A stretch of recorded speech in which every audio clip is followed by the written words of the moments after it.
meets the now and here. Gaming tales you need to hear. Laugh and shout and sometimes sneer.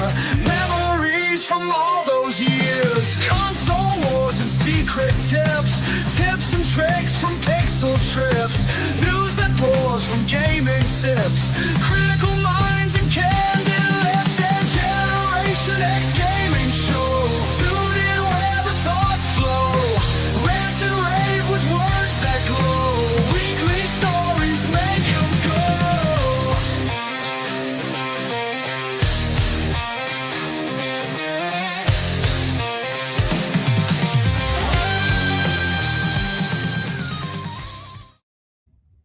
What's going on, everybody? Welcome back to another day, another week, another episode of the Generation X Gaming, the weekly podcast that goes over a few of the top stories of the past week, and we rant along the way. That's right, we ramp along the way. We're live Thursday nights, 8 p.m. Eastern, right here on YouTube, 30NSG, or over on Twitch on 30 and Still Gaming. We appreciate you very much. Make sure you hit that like button, hit the subscribe button. If you'd like to go above and beyond that, become a member as low as $5. We do 4 morning shows a week, or I do 4 morning shows a week for the daily grind. Each and every single week, that's 20 episodes there. And then we do average about 4 episodes a month for the podcast GXG. So that's 24 episodes a month. So $5, helps us out here. You can also get merchandise down below. You can also listen to the music that we've created, and that also helps us out by you can stream it, download it, or whatever. What's going on, chat? Good evening, good afternoon, good morning, wherever you are in the world. Appreciate you. On today's show, Sarge, we're going to be talking mostly about the Video Game Awards show. We're going to take the chat, and we're going to get the people to vote, and we're going to bring up each category, and we're going to see a month from now or 3 weeks from now, 20 days from now, 21 days from now, how good the chat did of guessing who's going to win or lose. As a democracy, we're going to vote and see majority rules to see who gets the most votes and see if you guys get close to it. And then we'll have Greg Owen, the Real Fake Wizard, and also the Kinger joining us 3 weeks from now on the night of December 11th. So there is no podcast next week. Next week is Thanksgiving. That is the time we do take off. So this is the last episode for November. Then we come back. We do December. We do, I think, 3 episodes in December. And then I think we're off for Christmas. Usually it's around the same time. And then we do, I think, one for New Year's. And then we start season 12. So we're just like 4 episodes away from finishing another season here for GXG. Also on today's show, we're going to be talking about Call of Duty Black Ops 7 Endgame mode is being detached from the game, Sarge. We're going to talk about that. We're going to talk about the Xbox Partner Preview event that happened earlier today. A couple games look pretty interesting. We'll talk about those a little bit. We're going to talk about Ubisoft. Ubisoft, you know how most people have their finger on the pulse?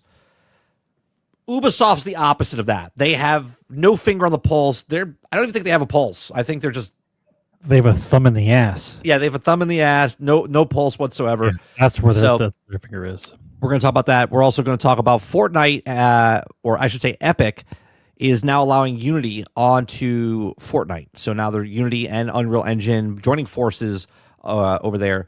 We're going to talk about the Golden Joystick Awards. Something's a pet peeve of mine, okay? Right? I'm not going to take it too serious. I just want to know, and I want someone to explain to me why this makes sense. But we'll get to all that on today's show for episode 466 for Generation X Gaming. All right. How do you, Sarge? Another week. I'm a little tired. I'm a little tired. You look a little out of it. Yeah, I haven't had any coffee. Get yourself a coffee like this. No, I can't have coffee. Otherwise, I won't sleep. Won't sleep. By the way, I meant to ask you: is the new storefront thing that you're using for the t-shirts up? Because I want to order a damn t-shirt. Yeah, it's spread. Whatever it's called. Let me look it up. Spread shop. Yeah, I got rid of Spring Tea, so Spread Shop is up. I used them over like 2 years ago, 2 years ago. Some of the shirts I have, some of the mugs I have, that's from Spread Shop. So Spread Shop's links are down below. We don't use Teespring anymore. And if you did order something from Teespring, call your bank up, say they robbed you, cancel it, and get your money back. So, unfortunately, I did get this mug which is the no pre-order, no day one, no full price for a half-ass game from Spring Tea. But they did order my mug and give me my mug, but they didn't give me my shirt. So, not working with them. Customer service is absolute trash. All right, let's get to what we've been playing.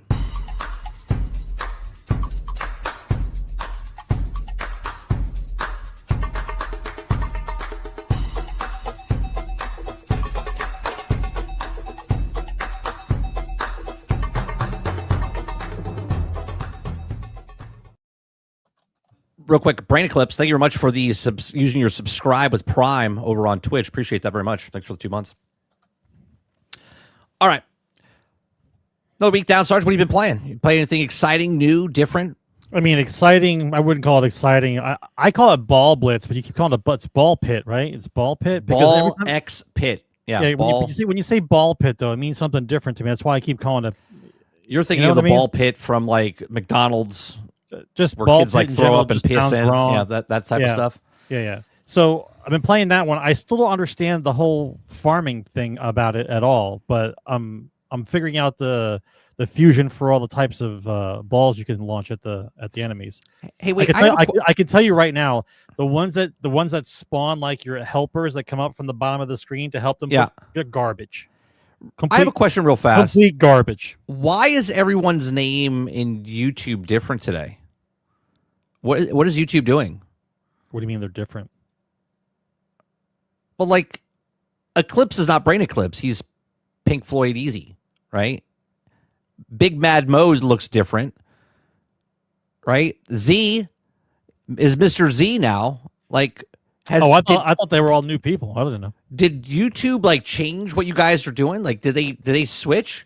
They switched to handles and not names. What? What is my name?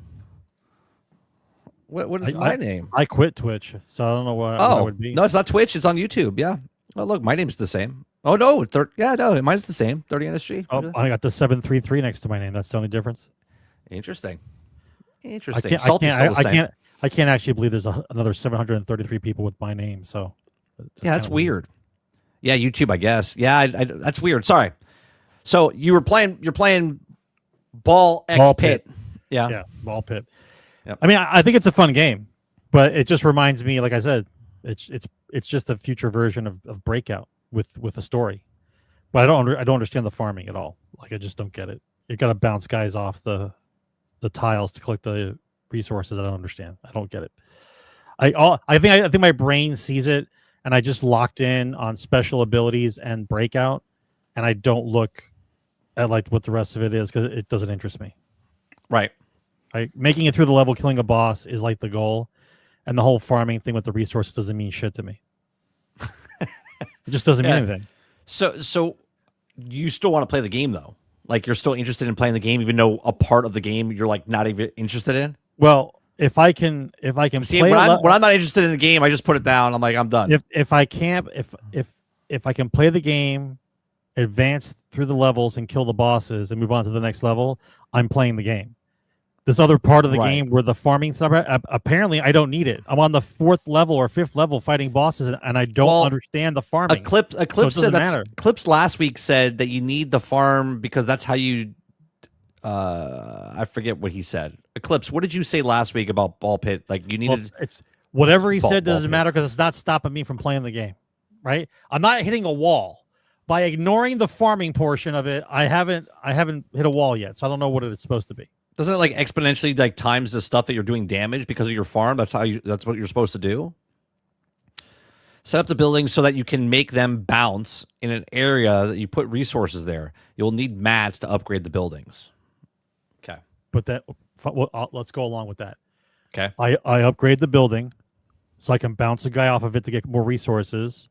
The resources are to upgrade the buildings. What else am I doing? What do I upgrade the building? I don't know. I didn't get that far. What does upgrading the building do for me? I wonder if YouTube is making the tags like this instead of like your actual name to see if they know bots, if they can find bots and stuff. I don't think Twitch knows what it's doing. I think Twitch. It's not Twitch. It's YouTube. I don't think so. It's YouTube. These are YouTube names. These are not Twitch I names. thought these were the Twitch guys. No, these are YouTube. No, we're a YouTube channel. 99.9% of the people that watch me are on YouTube. Well, that would make sense. Yeah. We're doing a show on Apparently, YouTube. yeah. It's the way that changed the YouTube handle, but you can also need to look it up. So it looks like I'm riding in a Jeep. Yeah, that's what it looks like. It's been at for a while. No, it's not. That's not what I'm talking about, Dupless. It's literally putting like Travis's name is not Travis anymore. It's using people's tags instead of their names. Like Eclipse is Pink Floyd now instead of. It's weird.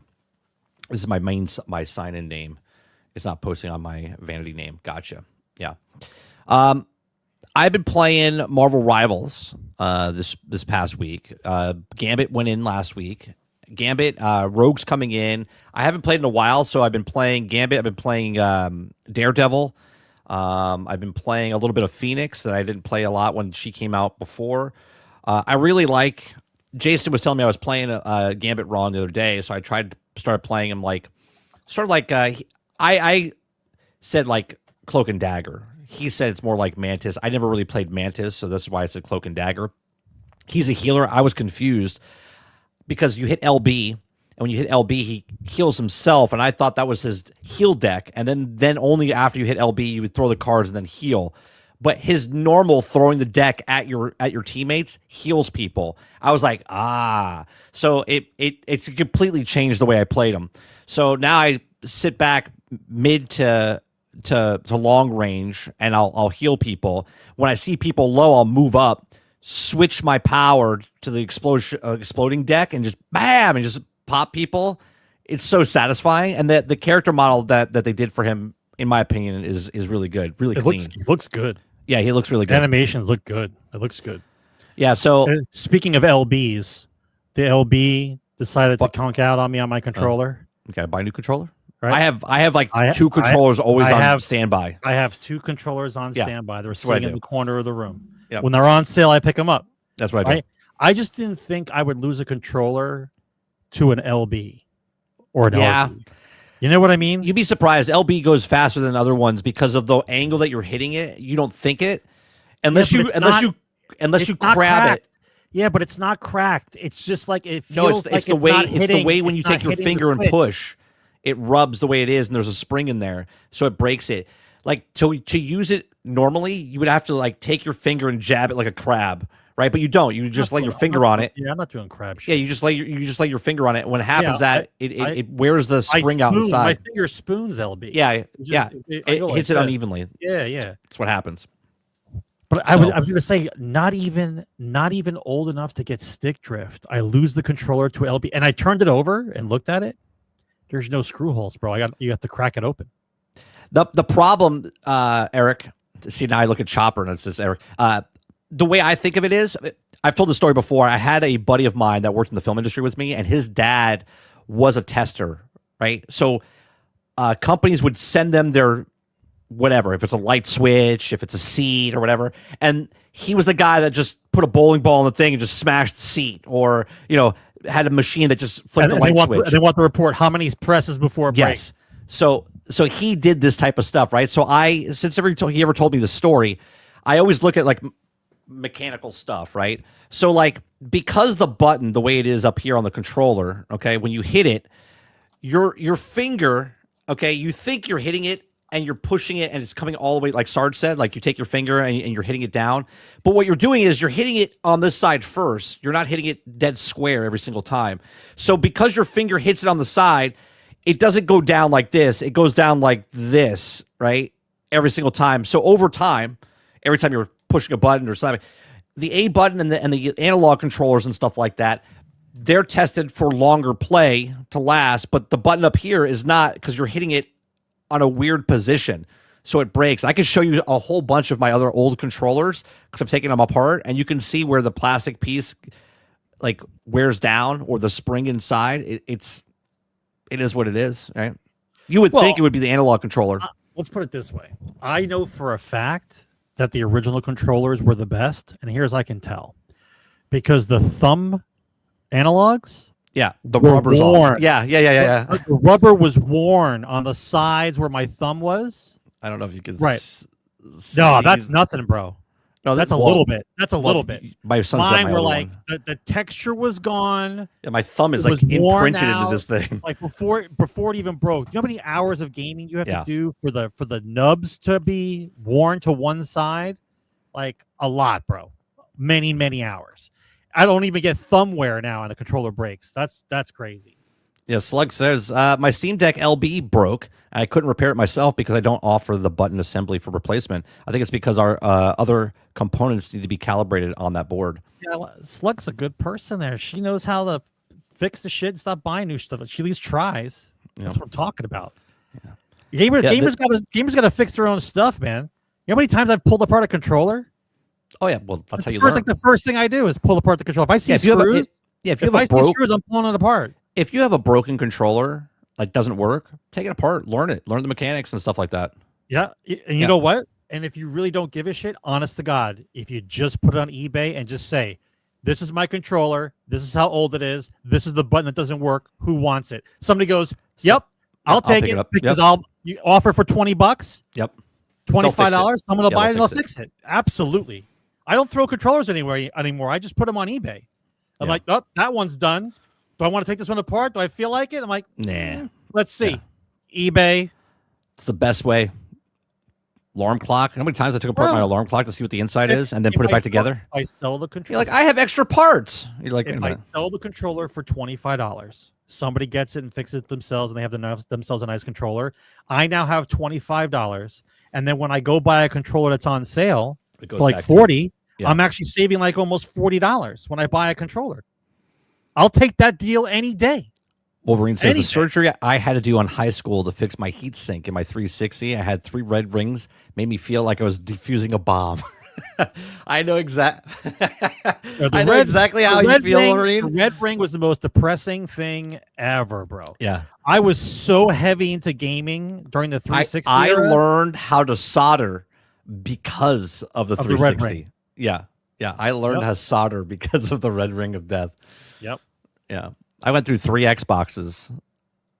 3. Actually, went through 3, had 4. I have the black edition now, like the 360. I went through 3 whites, and then they finally sent me a black one. Still works, you know. Yeah, I had 3 times. Yeah, I had 3 times as well. It's the magic number. And amazingly, that Xbox sold more than anybody else's. Makes you wonder, did it really sell the 86 million copies? Well, or everybody had to keep buying everyone had 3 break. Yeah, everybody had. Everyone had 3 broken ones. Makes you really wonder if it really sold that many, or it's 84 million or whatever it was. See, Salty doesn't even give you 3 chances. He says, "I got ring, no more Xbox. I just went to PlayStation." I went the 3 rings. Yeah, I have PlayStation. This is the first time I've never had a PlayStation this generation, and that's because the games came to PC and stuff, and I just haven't had time to play it anyway. So. What else did I play? I've been playing a lot of Arc Raiders. I've been playing a lot of Minecraft today. What's that? I've been playing a lot of Minecraft. Oh, have you? Yeah, I was finally able to figure out without cheating how to do the Iron Golem farm. No. You still haven't figured that out. I can do it, but I can't get it to work. Oh, I can make the. Well, that's not doing it then. It doesn't work correctly. I can't get the guy to spawn. I can't get the guy to. It's a distance from the ground. It's all kinds of shit, right? I was able to find a destroyed village with the zombie villagers. Okay. And I was able to rope it off, get enough gold for a gold apple, make the weaken potion, and bring the 2 guys back from the dead, and then have them rebuild the village. Oh, Aku has the question. Sarge, was it in Java or Bedrock? This is my nephew. He's in Bedrock. He's playing on the He's playing on Xbox. I'm playing on Xbox, but it's Bedrock. He's doing Bedrock. He's not in Java. Yeah, I'm on Xbox. Maybe that's why it's not working. It's got to do with distance. The distance from the ground. If there's any other things in the. Let's go on Roadkill. I play Arc Raiders today. Me and Mr. Luke and Sweat, man, Sweat Dog. We got killed every single time. We were so sweaty inside the Stella Montis, which is the new map. It's nice. It's a really cool map, but everyone in trios and Stella Montis is basically everyone's just going around killing everybody. But I've had some really, really, really cool moments inside of Arc Raiders going solo and like just going in try to do one thing, and then all of a sudden, like for instance, today after Sweat Dog left, me and Luke went into Buried City, and we're in a building. We hear someone above us. We're like, oh wait, someone just powered up their shields.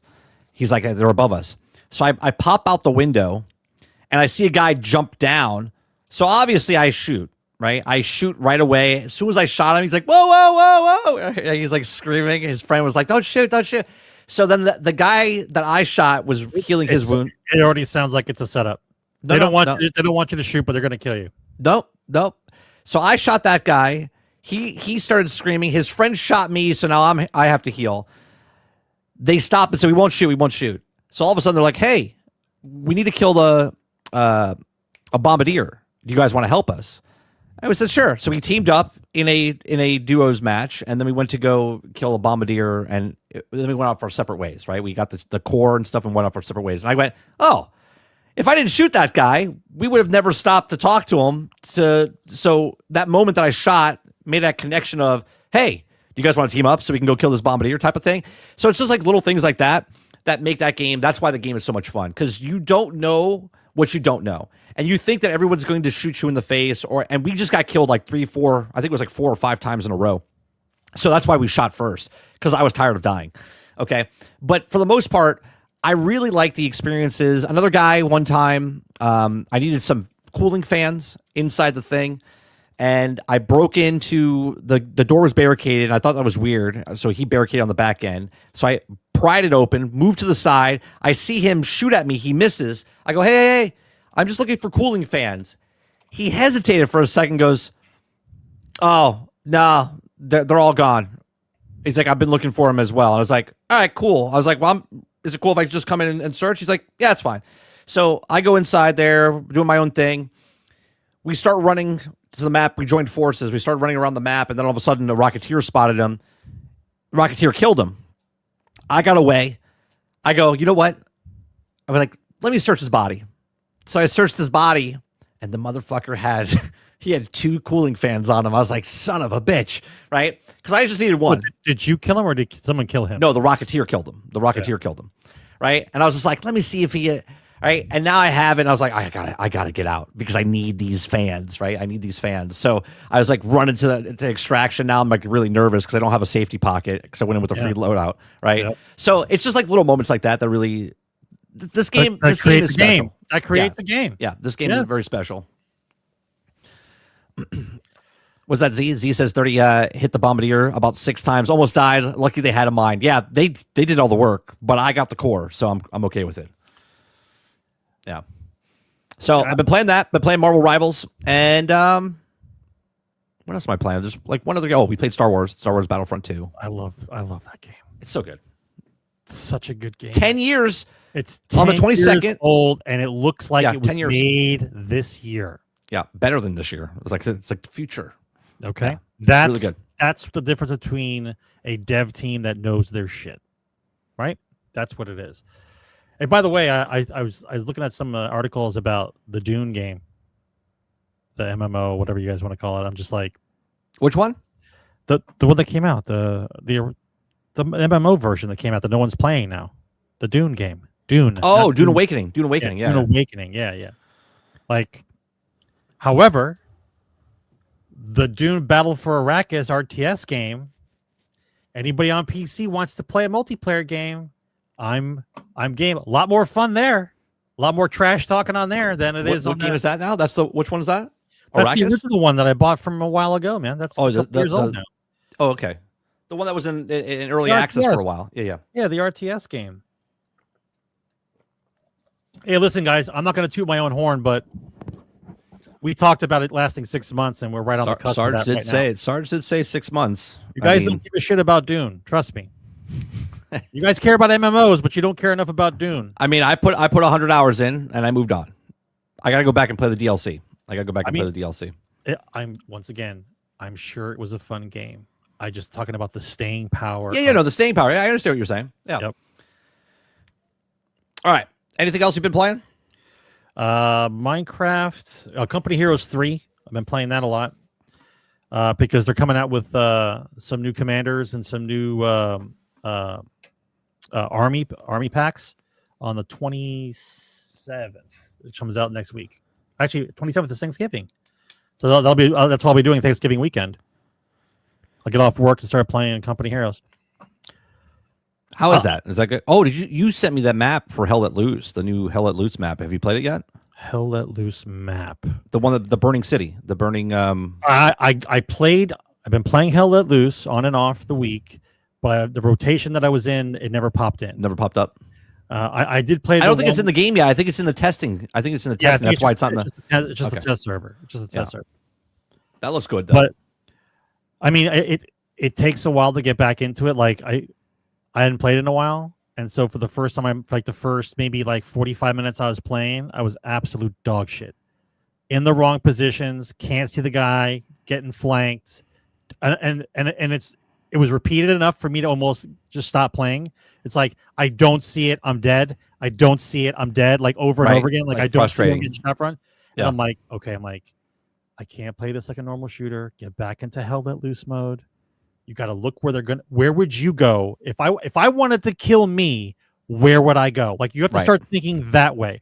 Once you start thinking like that, then you know where they're coming from, because the maps don't move. The map's full map. You know, if you're on one specific point, you know the approaches. You know where you would go. You know where you would drop the reinforcement points. Right? So after a while, but I got into a couple games where nobody was talking, and that's the worst, especially when you get shot and die and nobody's talking. Then I finally got into a group that was talking, and they were actually moving as a unit. It's a completely different game. Oh yeah. You always need the commands and stuff like that for people talking and communicate. It just makes it fun either. Even when you die, even if people are talking, it makes it fun. Yeah, it's a very it's a little rough on some people though. Like it's not a Battlefield game. It's not action-paction the whole time. It's scenarios. Yeah. Right? The scenario is I'm by myself, it's probably 1 versus 2. Or if you're with a squad, it's you versus a tank, or it's you versus a machine gunner. Like it's hard for me to explain. It's like choose your own adventure. You know what I mean? Like the old style stuff. Like you're walking around with a group, nothing's going on. You know where the action's going to be, but as you're walking around, this event happens. Like this is what we have to deal with. A tank shows up, a bombing raid happens. Artillery's coming down. I'm being shot at by a machine gun. Is that a sniper? It's like every time something happens, it's like this is the scenario. And so like if you have a guy that's been playing a while and he's squad leader, he's like, we got a tank, boys. Everybody hit the ground, take cover. Like, cause he's looking through binoculars the whole time. And he's like, tank's coming, hide. He's like, who's got anybody got rocket? No one's got rocket. I think I love when they whisper, no one can hear them, right? They're like, who's got a rocket launcher? Like, right. No one's got a rocket launcher. It's like, who's got a heavy ammo? I'm like, I got the heavy ammo box. It's like, you die, respawn. I put my OP down. Respawn as the Rocketeer. We're gonna go after this tank. Like we were going to A, and now the tank showed up, and now we change into we got to kill this tank thing. Like that's the kind of way that's the kind of way you play the game. It's not just run and die. Everyone keeps saying it's a walking simulator. Well, it's a walking simulator because you just want to find someone to shoot, right? And you just run towards gunfire. Yeah. Right. Yeah. And then you die, and then you have to run back again. You're like, this game's dumb, right? Because you don't know what you're doing. Right. Yeah. I'm hoping that the guys who made the Dune Battle for Arrakis RTS, I'm hoping that they release another faction. It's right around the time where the interest in the game has dropped enough because the other game is out that it's prime time to like say, hey, we made a new faction. Like they'll like it'll come out. Yeah. Like, well, if it's doing good, did they say in the past that they were going to add more factions? Well, they released 2 factions so far, but there's another. They probably will. Yeah, they'll probably. Well, there was one in the testing phase that was in the testing game, but it's not in the real game. I'm hoping that we're going to release that one. All right, so let's get to the top stories for the week.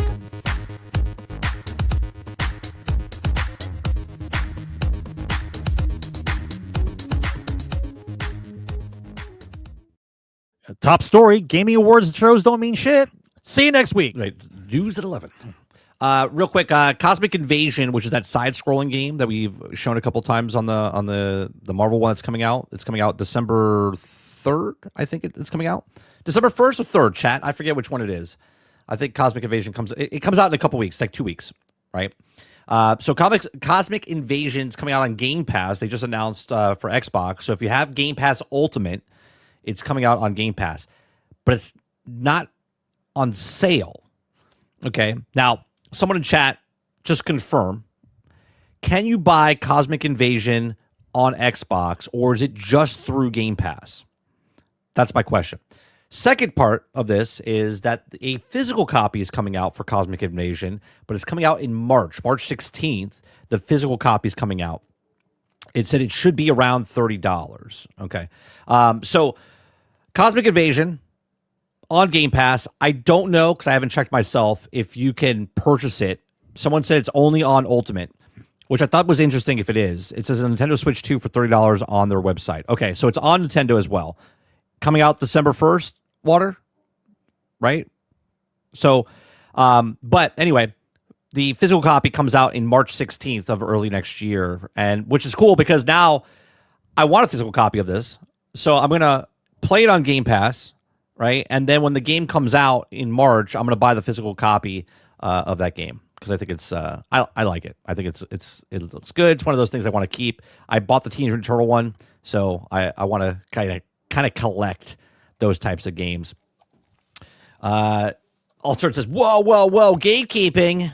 A game can only be played only through a sub. Sounds like the future will be shittier. I don't know if it's true, though. Water says you can buy it on Switch, so I don't know if you could purchase it on Xbox. I haven't checked, like I said.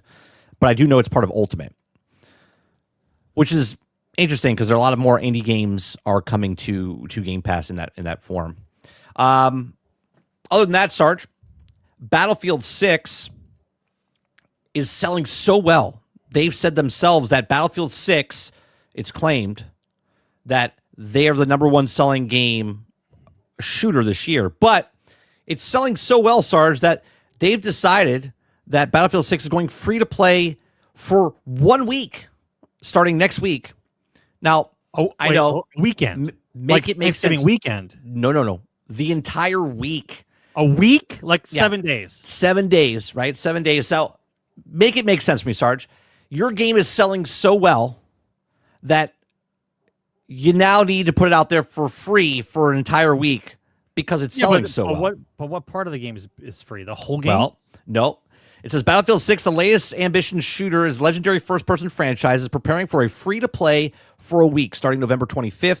In a recent blog post, Electronic Arts and Associated Studios revealed that the free trial period that is opening up for Battlefield 6, which likely is accompanied by a considerable discount on the game on Black Friday surfaces. Okay, the limited time restriction scope offering will allow players to experience a chunk of Battlefield 6 without investing a penny in the game. Okay, the blog post says by November 25th to December 2nd, Ultimate All-Out Warfare is free for everyone. It says fight for intense urban combat in the streets of Cairo, drop into iconic SoCal landscapes, turn into battlegrounds on Eastwood or Blackwell fields, enter Battlefield's iconic massive scale warfare and conquest or breakthrough. How many maps? It doesn't say. It just says, yeah, it just says go ahead to the head, destroying enemy cargo, engage in a pure, highly intense. It says this is your call squad, make it count. It's just for a couple. It's not, I don't think it's the full game.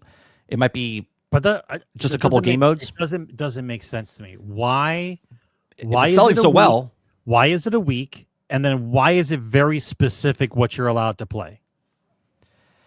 Yeah, because it doesn't. I don't think you could play. What are they trying? I don't think you can play I don't think you can play Portal. I don't think you can play a lot of the other game modes they have in the game. What are they trying to test? They're probably trying to test something. That's why you do this. You do a free week over a holiday period, and it's very specific. They're probably testing shit. So Slug Racer says that's nice because I don't get weekends off. I might try it out. Yeah. I'm not worried about them. Here's the way, Slug. This is the way our brains operate. I know you're new in the channel, so I just want to break it down how me and Sarge always think. Right? If you tell me that something is selling so well, then you wouldn't give it away for free. They don't need to give it away for free because people are going out to purchase it and they want to play the game, right? So when you say that it's the most successful Battlefield ever, but then you look at let me bring up the numbers for you, okay? right? Then when you look at these numbers, and I'm not saying the game is bad, but when you look at these numbers, and it started here, and it went down to here, and then the Battle Royale came out, it went up, stayed up, and now it's going lower than it was when it dropped before the Battle Royale came out. It found its number. Right? Obviously, they sold a shit ton of copies. It's very successful. Not taking that away from them. But when you say that it's the best game that you've made, and yet you're giving a completely free week, these two things don't add up, especially since it's speculated. They haven't come out officially and said it themselves, but they say, yeah, it's the best-selling Battlefield game we've ever created, but we're going to give it away for free for a week. It just doesn't make sense, because they did it, the free thing as well as Battlefield 2042, but they did a weekend. They did a weekend. This is a week, which is very telling that the numbers are dropping and they're trying to bring people back in. It has its numbers in. Well, but you have to remember, like a first-person shooter multiplayer game, okay, there's a percentage of people that buy it and they play it weekly. Like on the weekend, they play Battlefield, right? But you don't play it always. You have it and you play it like maybe every couple weeks, every once a month, twice a month type of thing, but you're playing other games. There's a small group of people that play the crap out of it that are playing it either 3 or 4 times a week. So the number of people that actually bought it, I'm sure they're still playing the game, but that grouping never all plays together all at the same time. It's scattered throughout. That's just how it is. I think the way they're looking at it right now is that they had. Let me go back to the picture here. The peak is 750, which means they sold a shit ton of copies. They sold a shit ton. Good news for them. A shit ton. But the 24-hour peak, they the soaked normal up. Number. They took a towel. They soaked up all the players, right? Then they wrung it out, and then they went back in to soak up more. And that's where this second thing is with this, right? This free week is wringing it out again, and they're like, okay, these people, we've already got what we got out of these people. They gave us the money. They bought some microtransactions or whatever. Okay, how do we get more people to come in here, because they're not wanting to come into the game? They don't want to put up the $70, and they're not paying the free to play Battle Royale. So like, let's give it free. So they're soaking up some more people, and they're like, all right, who's going to play it? And then they're going to try to ring you out again for the third bump. So this bump after this weekend, 2 weeks from now, when we have the next episode, 467, not next week for Thanksgiving, but the week after, it's free all next week. So when we come back from break, we'll go back to this chart, and if we see a tick up, right, which won't be as high as this, but it'll be around, I would say around here, right? Maybe it goes up to like 441 for the free week, and then it'll kick back down. That's exactly what's happening. At least that's the way I figure it's happening, right? So I don't know. It just seems odd to me that the game is so successful, but yet we're going to give you a full week of to play. Eric says it's a trap. It's a trap. Yeah, it could be a trap. It could be 100% a trap. Again, it's a Trojan horse already, right? People are already complaining about the $34. It's a Call of Duty game disguised as a Battlefield microtransaction game. It's a Call of Duty game disguised as a Battlefield game. Yeah, well, it's a Battlefield game disguised as a Battlefield game. It's not even a full Battlefield game yet. So, well, if you want to play it, check it out. Now, I have a question for you, Sarge, because I've said, will I play it on free weekend? No. That's not what my question is. I know you won't play it on free weekend. I already know that. Okay. I might but try it. When the game comes to Game Pass, will you play it? I mean, by the time it goes to Game Pass, it'll be a year. It'll be a year. I'd probably try it. We could probably do it on the night for like shooting the shit and see if it's how good it is at that point. Because at that point, you're not paying anything for it. Listen, I'm looking for specifics when it's a Battlefield game. By then, I want a big map. I want the vehicles. I want to try shit out. I don't want to be all CQB the whole time. Like I don't care. Right? If I wanted CQB, I just play Call of Duty. And I stopped playing Call of Duty years ago. That's why I play Hell Let Loose. Krebsy says it could be to allow the people playing BR for free taste that they paid side for Battlefield 6. They also probably think that Thanksgiving will have more people try. Oh, absolutely. No, I understand what they're doing. Course. Yeah, absolutely. It's just, again, Krebsy, my brain doesn't work that way. When I can tell when someone's lying to my face. You know what I mean? Like, I've seen too much of it. I've seen too much of this not to be to be fooled anymore. I just don't care. You could tell me your game is successful, which it is. I'm not taking that away from them. I said it would sell between 10 and 12 million. I am very. Well, here's the problem. Actually, I said 8 to 12 million, but the rub is that in order for them to sell a Battlefield game in the numbers that they originally sold it for, they had to use 5 studios to do it. That's not cost effective. right, 5 studios. It's not cost effective. Using 5 studios to try to get back to the level that you used to be able to do with 1 studio being able to do it says that you don't have a talented enough staff to do the game you're trying to do. You lost too many vetted devs. You're trying to copy pasta your way into a top 10 game, and it's just not going to work, right? So what they according to them, not me, they need X number of people in game, and they factor in what percentage of those people will buy microtransactions, and they have those numbers. How long do people play for? And when they get to a certain point, these buy people, how much do they buy? Right. Yeah, that's how it is. Yeah, how do we get people in? I think they massively, is that word? Massively overrated what Battle Royale would bring for them. When they said they wanted 100 million people to play the game, they're nowhere even close to that. Okay? 100 million users that are playing Battlefield. They thought they were going to bring this free-to-play Battle Royale in, and right now, it's not in that state. Maybe, obviously, Fortnite didn't do it right away, but Fortnite did it pretty damn fast within 3 months that they changed it from what it was to what it is. I mean, I watch all the videos. It still looks fun. But it's a condensed version of Battlefield. I had a blast playing on the beta. When the beta was out, I had a blast. But I also, when I played it, I looked at it and said, yeah, no. I was like, I know exactly what they're doing here. They're making it look pretty. Okay? Lipstick, and then lipstick on the pig. Yeah, they're putting the lipstick on. They're like, doesn't this pig look pretty? You're like, it sure does. And then all of a sudden you're like, oh my God, it's a pig. Right? Yeah, that's exactly what they're doing, right? So now they have to fix it. And once they fix it, in 6 months, in 8 months, in 12 months, when they figure out what they want, the balancing and all this other stuff, then it'll be good. And at that time, it'll join the forces of all the other past Battlefield games. It'll join the forces of all the other Ubisoft games that have also been shit when they first come out. Speaking of all that, let's talk about Ubisoft. Okay? Do we let's have talk to? about Ubisoft. Yeah, yes, we do. Because Assassin's Creed, okay, publisher Ubisoft, says that many new games are struggling as players turn away from traditional releases in favor of subscription, live service, and free-to-play games. I don't know if Ubisoft has seen this yet, Sarge. I don't know if they've seen this, but every Game of the Year nominee is a single-player game. I don't know if I don't know if Ubisoft has turned on television on or the internet or in any way, shape, or form. Okay, so they think. Remember, they think consumers are playing fewer games. Finger on the pulse. Their finger's on a dead guy right now because there is no pulse because they do not understand what's happening in the video game industry. Okay, but I want to try to get my words correct because the last time I talked over myself, I talked myself into a corner. Okay, look at the title of the article.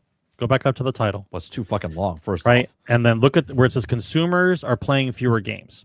Right, let's review. Well, this word here is exactly the wrong word. Right, I know, but let's review.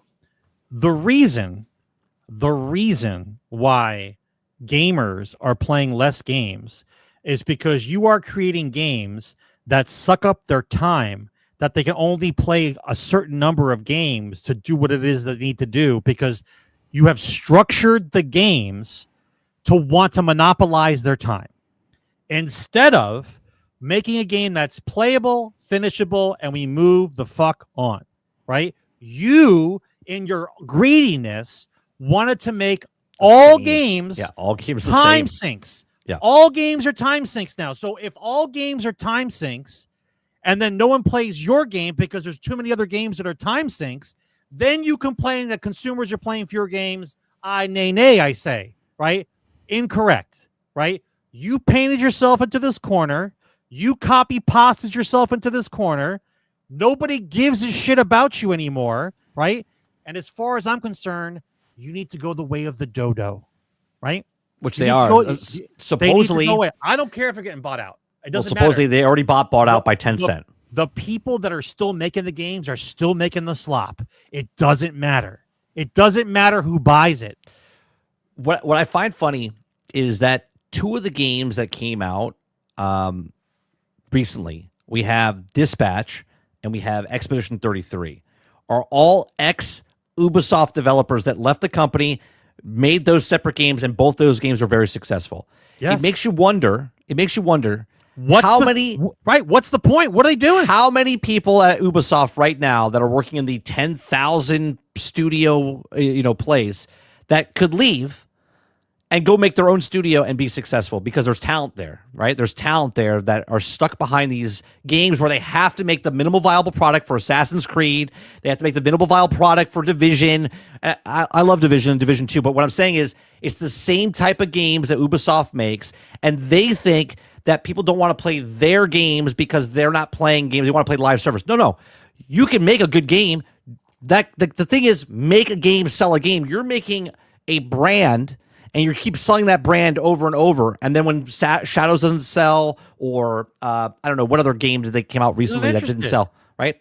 It's not that they're not interested in their games. They're not interested in Ubisoft's games because they're not putting any effort into it. They're just doing the minimal viable product to get it out and then tell you with the past game, well, it's because you're sexist, racist, misogynistic, and that. They're like, no, we're tired of just playing Assassin's Creed. Chat, real fast. How many of you, when Assassin's Creed first came out, Assassin's Creed 1, Assassin's Creed 2, Brotherhood, Black Flag, doesn't matter. When it came out, you're like, holy Christ, I'm getting Assassin's Creed. When did that break?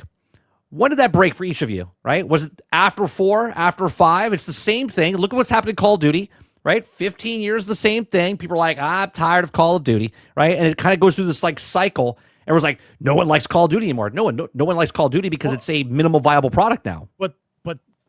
But they know the cycle and they're okay with the loss. You understand that, right? Like, they know that after the 6th or 7th rendition of the same type of game, the sales are going to be lower. But meanwhile, their teams are still getting better at making that type of game. They just failed on the execution of why I want to stay inside that game. So the next time they make the same game, they're going to have to tweak whatever it is that get us to play. Like, for instance, the battlefields that we played prior to 2042, everyone played for long periods of time, right? They didn't want to support it because they didn't get the number they wanted, so they stopped supporting 5, even though they shouldn't have. They should have kept going. People would have still played because people go back and still play 1, right? So when you made 2042 and it sucked, you know you already lost your group of people that want to play it. So then when you come out with a game that actually does it correctly, but you didn't surpass where you were before in 1 and 5, you basically just went back up to the level that you were. And so everybody's excited about that because they haven't played a decent game in 9 years. Right. So that's why you sold well, because they were starving for 9 years and you gave them a good game. The opposite now is Assassin's Creed this is the same game. Literally the same game. Every time. Except just in a different time period. And so after a while, if you've been alive long enough to play the series of games, you're not interested anymore because all it is a different time period. You're not innovating anything. You're just making the same game in a different time period. So what is it you think that you want from us? They're mad at us because they're not imaginative enough. They're not making good games. To encapsulate us, to want us to play the game. When somebody comes out and makes a game that's really good, you don't play anything else. Right? That's how it works. Well, if Arc Raiders came out, the guys who love Arc Raiders are playing fucking Arc Raiders. They're not playing anything else right now. They're playing Arc Raiders. Right. So someone's going to come out of the woodwork and say, well, Arc Raiders is not that good. Okay, great. Not good for you. But the guys who are playing it every fucking day. Yep. They're not playing anything else. Krebsy says, players buying less games is not the reason. A lot of companies want live service. It keeps you with them and not someone else. Yeah, yes. But even then, if I make a minimal viable product live service game and someone else makes a really good live service game, guess what? They want to play the really good live service game, not your half-ass baked minimal viable product live service game. Look at Skull and Bones, right? Look at this title. Okay, let's look at this title real fast. Assassin's Creed publisher Ubisoft says many new games are struggling as players turn away from traditional releases. Skull and Bones wasn't a traditional release. What's a traditional release? In favor of subscription, live service, and free-to-play games. Skull and Bone fits in exactly that montage, right? It's a game, it's a live service game that wasn't full price.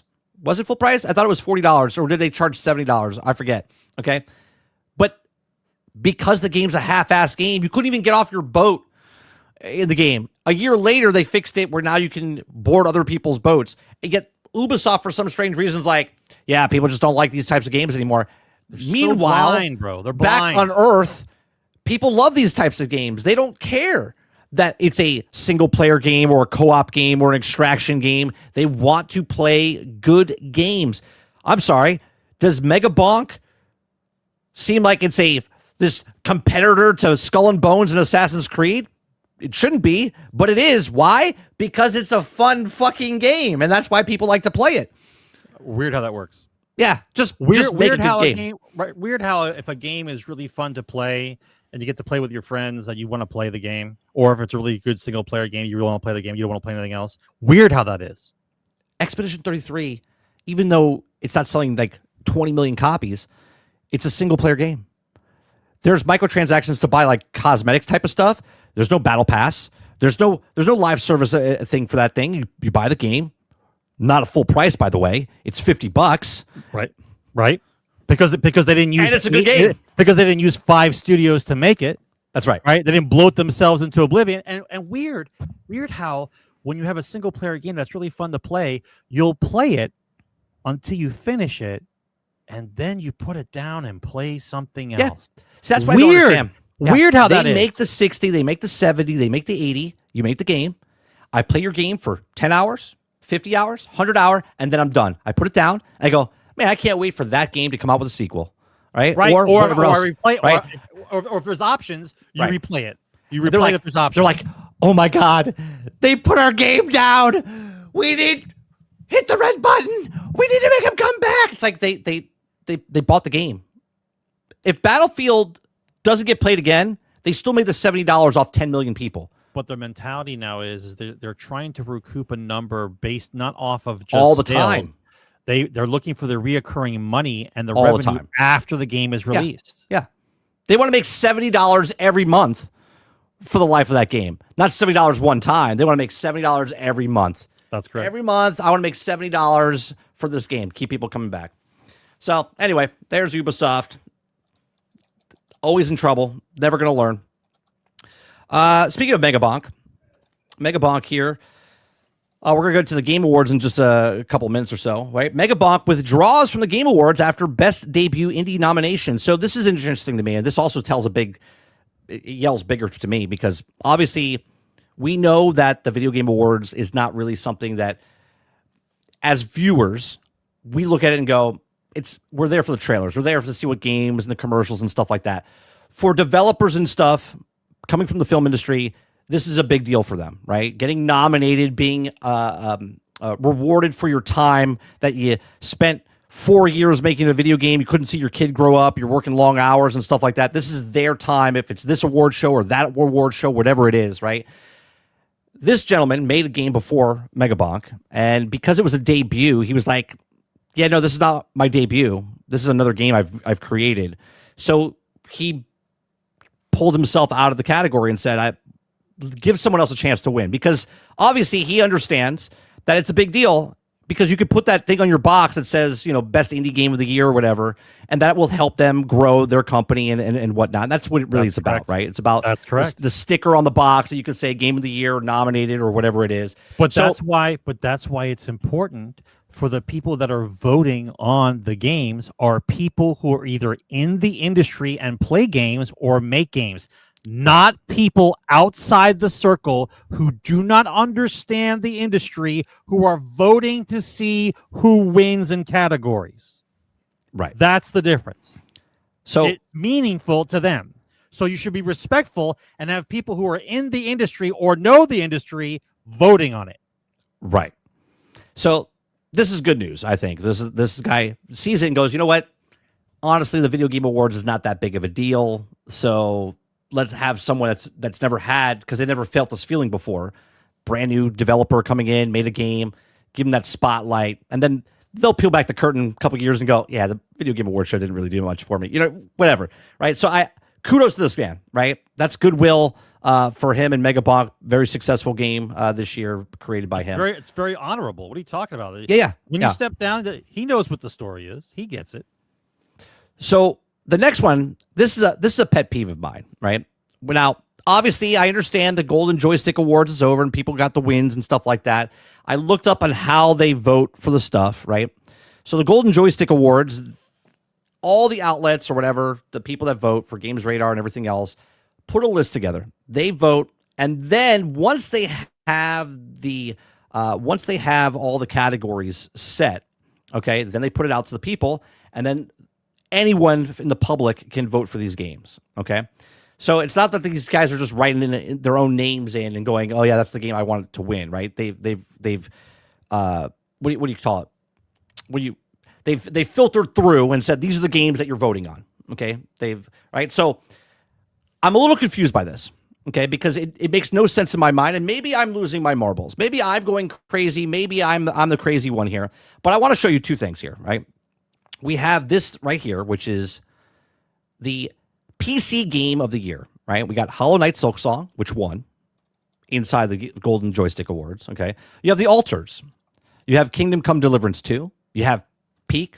You have Antibiotic Factor, and you have Dune Awakening, okay? These were the 6 games that were curated, that's the word I was looking for, curated, that got picked and voted before it got put out to the public for the public to vote, okay? And they put these 6 games in for PC Game of the Year, okay? 6 games. Hollow Knight Silksong won for PC Game of the Year. You copy? You follow me now, Sarge? Okay.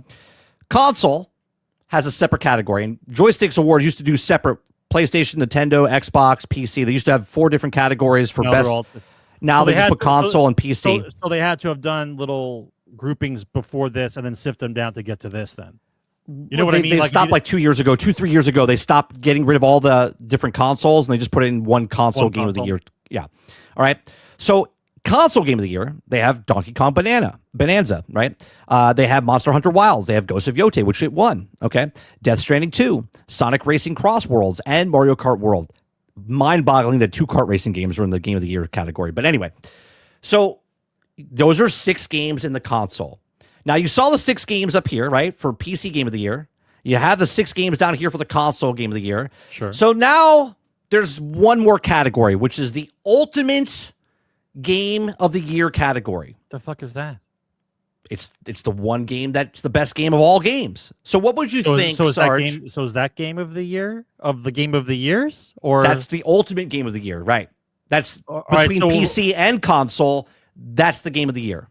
Okay, so you're mixing so now you're taking the 2 that you just divided, and now you're judging based off of those 2. You would think that's how it would work, right? You would think that you would take these 6. Isn't that what the ultimate is? You would take these 6, and then you would take these 6 and put them together in one category, right? And who wins the ultimate? To get the ultimate winner of the thing. Right, the ultimate winner is the winner of the winners. Right, that's what that means. So we scroll down to the ultimate year of the winner, okay?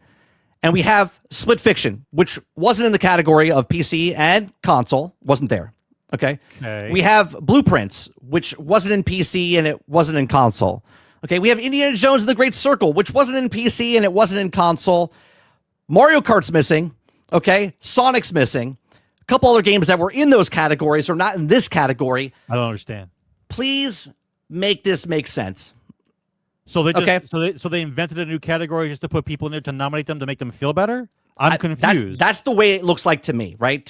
We gave it to these people, and now the ultimate, like, now obviously Clair Obscur Expedition 33 won the ultimate game of the year, but it wasn't in the console running, and it wasn't in the PC game of the year. So how can something that wasn't in the category of the best PC game and the best console game be in ultimate game and be in the ultimate of the thing?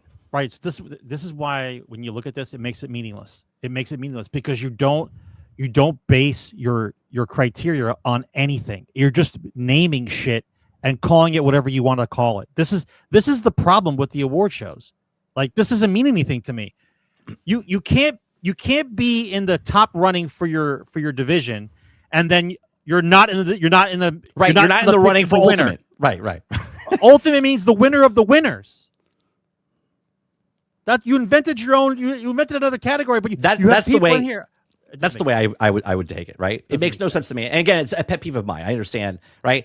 Again, these were curated by the people before the public voted on it, meaning that the people behind the scenes said, these are the top 12 games, but yet how can Expedition 33 should win. I'm not saying that. What I'm saying is, how can the game that won for Ultimate Game of the Year not even be nominated for console or PC and yet be in the Ultimate? Yeah, I don't get it, man. I don't understand. It's almost like a bunch of adults who never finished school are in charge, and whatever they say they think is whatever they talk about something that it's supposed to be meaningful. Like, you guys don't make any sense. You can't have awards based on nothing and then invent a category and then have people invested in the category that weren't even in there or not even part of the category. I did an example earlier in the week, right? I said, and this is for Game Awards, not even the Joystick Awards, right? Imagine winning Employee of the Month for 7 months of the 12 months, okay? You won 7 Employee of the Months for 7 of the 12 months. Then you have Steve, who won 2, right? And you have Stacy, who won 3. So at the end of the year now, you're like, who is the best employee of the year, right? Now, obviously, you won 7 times, where Steve and Susan didn't win 7 times. You would think you would be the clear winner because you won it multiple times. They pick a guy that has never won it before. They picked a guy who wasn't even Employee of the Month, right? And they just throw him in, and they're like, Ted won wins. Employee of the Month. And you're like, oh, the fuck? Right. Where did Ted come in? Did he ever get Employee of the Month? No, he just really showed us what he could do. He wasn't good enough to get Employee of the Month, but he's the best person, so he gets the bonus. Like, what? But that's why the credibility of the award show, it becomes out the window because you don't base it on anything. You're trying to be inclusive by naming games that didn't make it into the categories that you already have established. So it's almost kind of like this. It's almost like the guys in charge said the media and the developers are going to vote, right? And after they allowed them to vote, they have the names. And because they want to be so magnanimous about it, they go, well, how come you guys didn't pick these guys? It seems like that these guys did a good job, but they weren't in there. So in order to circumvent the voting process, you invent a new category and then put the ones you feel that need to be in there because it shows that they should have been there. Right. So what is the criteria of the vote? Like, if you don't have rules to establish what the criteria is, then it's meaningless to give the award out. It doesn't make sense. So that's one award show. It doesn't make, then the whole thing is moot. The only reason why I watch the award show now is to watch trailers. Yeah, it's just to have fun. I don't care who wins. Yeah. I don't care. A lot of peers, someone said it in chat, had a video, and she talks about how the Game Awards, I'm not upset at the Game Awards for dicking someone or not picking someone. I have a problem with the process of how they pick, right? So here's my next pet peeve. The Game Awards, okay? For those of you that think I'm a X-bot, right? I just like games, okay? I have a problem with Ghosts of Yote. Because Ghosts of Yote is in almost the exact same situation that we're talking about at the other one, right? Here's the 6 top games in the Game of the Year, which we're going to vote on in just a couple minutes. We're going to go through all the categories and whatnot, okay? These are the 6 games that made it to Game of the Year. Now, Claire Obscur has 12 nominations. Boom. Locked. Okay? Hades has got like 4 or 5, something like that. Okay? Silk Song has got 4 or 5. Kingdom Come Deliverance, they all have some. Ghost of Yote has 7 nominations. 7. But yet, it's the second most behind Claire Obscur Expedition 33. And yet, Yote is not in the conversation for Game of the Year. Again, make it make sense. How can you be nominated for Best Director, Best Narrative, Best Acting, Best Sound Design, Best this, and yet not make it to Game of the Year? That to me is mind-boggling. No matter what you think or who you like here on the page, to have 7 nominations and not make it into the category of the 6 top games. The scoring, the amongst the peers saying these are the best direction, narrative, all this, and yet it doesn't make Game of the Year. It boggles my mind. This is what I have a problem with these award shows, because if you don't do this, then it's a joke. But why do you have to make it a joke? If you're trying to make this real, if Keighley's trying to make this into the award show, he trademarked it. Stop disrespecting the guys who actually make these games. Correct. He trademarked it so nobody else could use the Game Awards, right? Like, he literally put the Game Awards so no one could use the Game Awards. He wanted to be like the Oscars and whatever else. Like, he wanted to be the Grammys. He wanted to be the Oscars. He wanted to be the one-all, be-all. But no one takes this seriously because you're diminishing your own award show by doing shit like this, at least in my opinion, okay? Where you have something that has 7 awards, but yet is not in the nomination, where someone has 1 award and they're in the nomination for Game of the Year, which they didn't make the other categories. Like, make it make sense. Well, it just seems to me that in order for this to be, I don't want to say the word fair, but to be a more, I guess, even the playing field in how they want to run the award show, is you would separate indies from everybody else. Like, indies should be their own category completely. Like, indies that are not corporate run, that are on your own, that type of thing, they should have their own categories. And then you have the 2 things that go up like this. And then at the end, the best of the best and the best of the best here are now into the running for what they believe to be the best game of the year. Now, I'm not saying you're taking away from an indie or from a AAA title, but you see that it is what it is. Right. There's one Super Bowl. One Super Bowl guy. Right. You see how that there are certain indie developers that know their shit. They can make a kick-ass game with low people. That's just how it is. So if they're able to be on the same playing field as a AAA title and they win Game of the Year, boom. That's exactly how it should be. You should separate the two. That's how it should be. This way you have the people that are, you have a Ghost of Yoti that should be there. It should be there. It should be there. Yeah. Right? But I've never played the game. 6, but you call it 6. Right. You didn't call it 4. Right. You called it 6, and this is how we have to squeeze people in. Okay. Yeah. It's just very strange to me, especially when a game could win and sweep certain categories and yet not be nominated for the other one. It just makes no sense. Well, if you sweep like, let's say there's 12 categories total and you sweep like 8 or 9 of them and then you don't win Game of the Year, something's wrong. Right. If Expedition 33 wins 9 of 12 and you don't win, doesn't win, it doesn't make sense. Then you beating everybody else in every category and you're not Game of the Year, somebody else decided somebody else is, makes zero sense. So then I just do this. Don't care. Where's the next because we'll talk about it as we go, right? Because if your game's not in best art direction, but one of the games is, like, look, all of these games in best art direction are for Game of the Year except Ghost of Yotei. Ghost of Yotei is here, but it's not over there, right? If you go to the next category, right, Ghost of Yotei is here.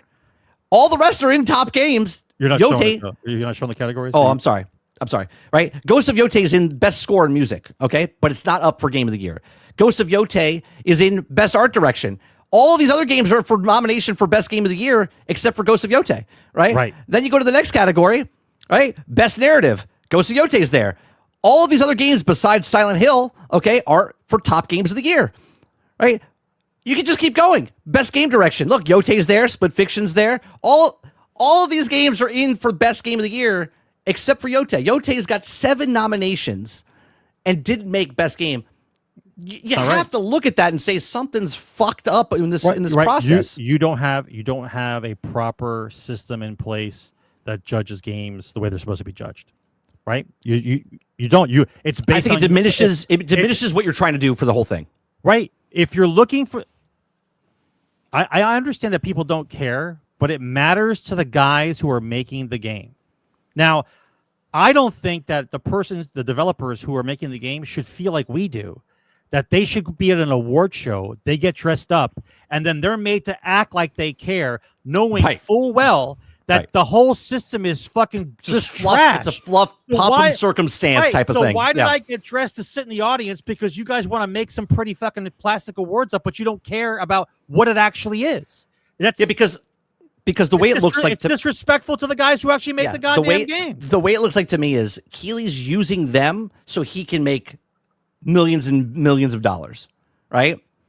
off the backs of the people that are wanted to be acknowledged for what they're doing, but he's making money off of them, even though he's not taking it seriously. They're taking it seriously because they've never been nominated for something before. They've never won an award before. They've been working nonstop for 6 years. That's correct. If you don't see your kids grow up, you miss the kids' first steps or first words because you're crunching a fucking game for the last 3 years, okay? And you get nominated and it has no meaning at all. Like, what kind of psychological aspect does it have to these people who are actually making these games? Are you supposed to care up until the point that you're at the awards ceremony and then know then to stop caring about what the fuck you were doing? Right. What are we doing? Like, for instance, everyone says, well, Alana's video, I shouldn't say everyone. Alana said that it's we all know it's just for it's for marketing purposes. Say that to the guy from Larian Studios where he stood up there to accept the reward and then tell you what the video game industry should be doing with games. And tell him that this means absolutely nothing to him. I play his speech every year. Right? Like, tell me that. Like, tell me the person that won Game of the Year that it meant so much to him, to being an independent developer, not taking money from the big guys, running that company the way he did, to make the best product that they did, and tell him that it's absolutely nothing. It means absolutely nothing. We're just there to watch. Like, it should mean something. This is not representing what this is. The award show is supposed to be what the developers want it to be, but yet Keighley is like, it doesn't really matter. So it's just for advertisement and money, right? The left doesn't know what the right wants. You're disrespecting the industry. I think so. I think he's making the more corporatized it gets, the more disrespect they have. They don't care. When it was just about the devs who gathered together amongst themselves, remember, they used to gather amongst themselves and vote on each other's games. Correct. Which is what the Oscars used to be. The Oscars used to never be filmed. It used to be in a banquet hall, and they would just do the banquet, and people would win awards. And then they're like, hey, you know what? We should put cameras in here and film it so we can market it and make money off of it. And then everybody else started doing it. But at least it's still recognized as you got an Oscar, you're getting more money. There's a few games in there that get snubbed, but once again, they don't know how to dictate the categories to make it flow. You're trying to praise everybody for everything, but in the midst of you trying to cover the bases, you don't care. You want to know how? Because they read off 10 of them before the commercial break, and they just say this guy won, that guy won, and they push it on like it doesn't matter. The winner is Right, they just rattle off who won for the category. It's like, well, what do you care about that? Come up here, take your picture. Okay, great. All right, sit back down. We have world premiere, right? It's like, which one are you trying to do? Are you trying to honor these guys, or are you trying to get them off stage as fast as possible so you can get the next commercial in? Right. I don't know. It just sits wrong with me, and I'm going to say, what I say. All right. Well, it sits wrong with you because the people who vote on what games are supposed to be there are not the devs and gamers. Right, they're outlets of people. Yeah, they're the media. The guys who we're supposed to trust who finish games and play games. Those guys, they're in charge of who the categories go to. Come on, bro. Yeah, to me, it's like to me, it looks like Keighley wants to be the cool kid at the table, and he wants to bring everyone together, like he's doing something. But he never went to church. He doesn't know how to behave in front of people. Yeah, I don't know. It just rubs me the wrong way. But we're gonna vote and have some fun. All right, so we're going to bring up each category, chat, and the way it's going to work is because YouTube and Twitch don't give me enough to vote on, you know what I mean? Like if I make a poll, it only does like 4. It doesn't do 6, and some categories have more. What we're going to do, okay? Now, obviously, I know people are going to spam stuff and whatnot, but we're going to look. Please no spamming. Yeah, we're going to roughly look to see what you guys are voting for. The way it's going to work is, for instance, from left to right, if you want Expedition 33, we're not doing this one yet, just an example. This would be 1 on the left side of the screen, okay? And then 6 would be over here. So 1, 2, 3, 4, 5, 6. So if you want 1 to win, then you would put 1 in. And if we see more 1s than 2s or 5s, then I'm going to vote, and that would be my vote. You are my vote for us, okay? So we're going to go through all the categories. Some are just going to fly by like Keighley does. We're just going to be like, whatever, just pick one, okay? Because they don't care. Why should we care? We're just having fun. I care a little bit. Okay. So right now, best esports team, okay? Best esports team. You got Gen G. You got NRG. Okay, you got Team Falcon. You got Team Liquid PH. And you got Team Vitality. 1, 2, 3, 4, or 5. Put the number that you want, and the most we'll pick and we'll choose as it. So we're going to see how many you guys get correct. Right? Mr. Z says 0. Come on. Vote for 1 through 5. All right. So whoever's got the most, then we'll pick that, and that'll be our locked-in vote. Okay. Look at the participation that's happening in our chat. Millions of people, Sarge, are tuning in. Millions of people. Oh wait, this is not Battlefield 6. It's claimed. Yeah, it's claimed. It's claimed. Millions of people are watching right now. No, we're being serious. Pick a number. We're gonna move on. We're trying to get through these guys. Either participate. I will be the tiebreaker if there's a tie. We're gonna have a timer here, and we're gonna move on to the next one. Yeah. So we got 2 5s. There's no 6. Okay. Alterm, we're gonna ban you out of the chat. Same with Z. You guys can't follow rules 1 through 5. You assholes. Okay. 5, 4. Iron says none of them. Gonna ban him as well. Okay. Dark Taco says 2. So we got a couple of 2s. We got 1, 2, 3. So right now we got 4 5s. We got 2 2s. So obviously one's the winner, right? Because that's how Keely does his tallies, right? We got more 5s than 2s, so 1 wins. So there you go. Well, it's between 5 and yeah, it looks like 5. 5. 41 people in chat right now, and we have 4 5s. Yeah, but they're playing a game in the background, bro. Jesus, man. It's fine. We'll move on. Want to have something fun to do? If all right, 5 it is. Want to vote? We're moving on. 5 it is. We're moving on. Okay, next category. Okay. Oh, what's happening here? Go to category. Okay, we got best esports athlete. You got 1 through 6. I don't even know who these people are. I'm going to read their names. Brock Summerhelder. We got Shavi. I'm not even going to pronounce his name. We got Forsaken. We've got Kakaru. We got Menar. And we have Zaiwu. Based on the looks here, I'm going to go with number 6 myself. But we'll see what you guys say. I'm going to go with 6. This guy looks nervous as fuck. This guy right here in the middle, number 3. It's like a lineup at the prison. You know? You don't have to live with the magic. We're just step forward. We're just guessing, and your vote might not matter if you don't get enough people to vote the same way. It's fine. 2 4s. Put a number down. 2 6s. 2 4s. 2 6s. 5. We got 2 5s. We got 2 5. 2 2 2. 3 4s. 4 4s. Okay, we're winding down here. We're going to move fast here. Got a lot of categories to go through here. Actually, you know what I'll do? It looks like it's still 4. Yeah, you keep looking. I'm gonna put a timer up on my phone, and we'll do it up for 1 more minute. That's too much time. You got to give these people less time. Well, I'm doing a minute. I'm doing a minute total. Oh, a minute total. Okay. Yeah. All right. I'm gonna let it go for 1 more. So, switch, ban. I mean, All right, so it looks like it's still 4. Okay, so 4. So vote for 4. Okay. Yeah, please only vote once. Please only vote once. All right, next one. Best esports game. We got Counter-Strike 2. We've got Dota 2. We got League of Legends. We got Mobile Legends Bang Bang, and we have Valorant. So best esports game. I think I'm going to have to go with Counter-Strike is the one I'm going to pick. So that's 1-1.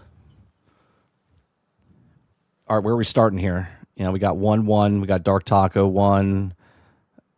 1, 1, 1, 1. Lots of 1s. Water's got 3. Magic's got 5. No one's beaten 1 so far. Yeah, one's got the... Stop double voting, Travis. Stop it.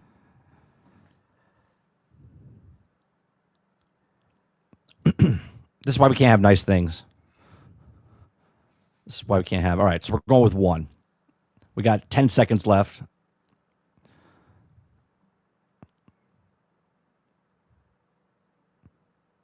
You don't have to know them. You don't have to know. It's what you think is going to win. Fucking guess. It's what you think will win. Guess.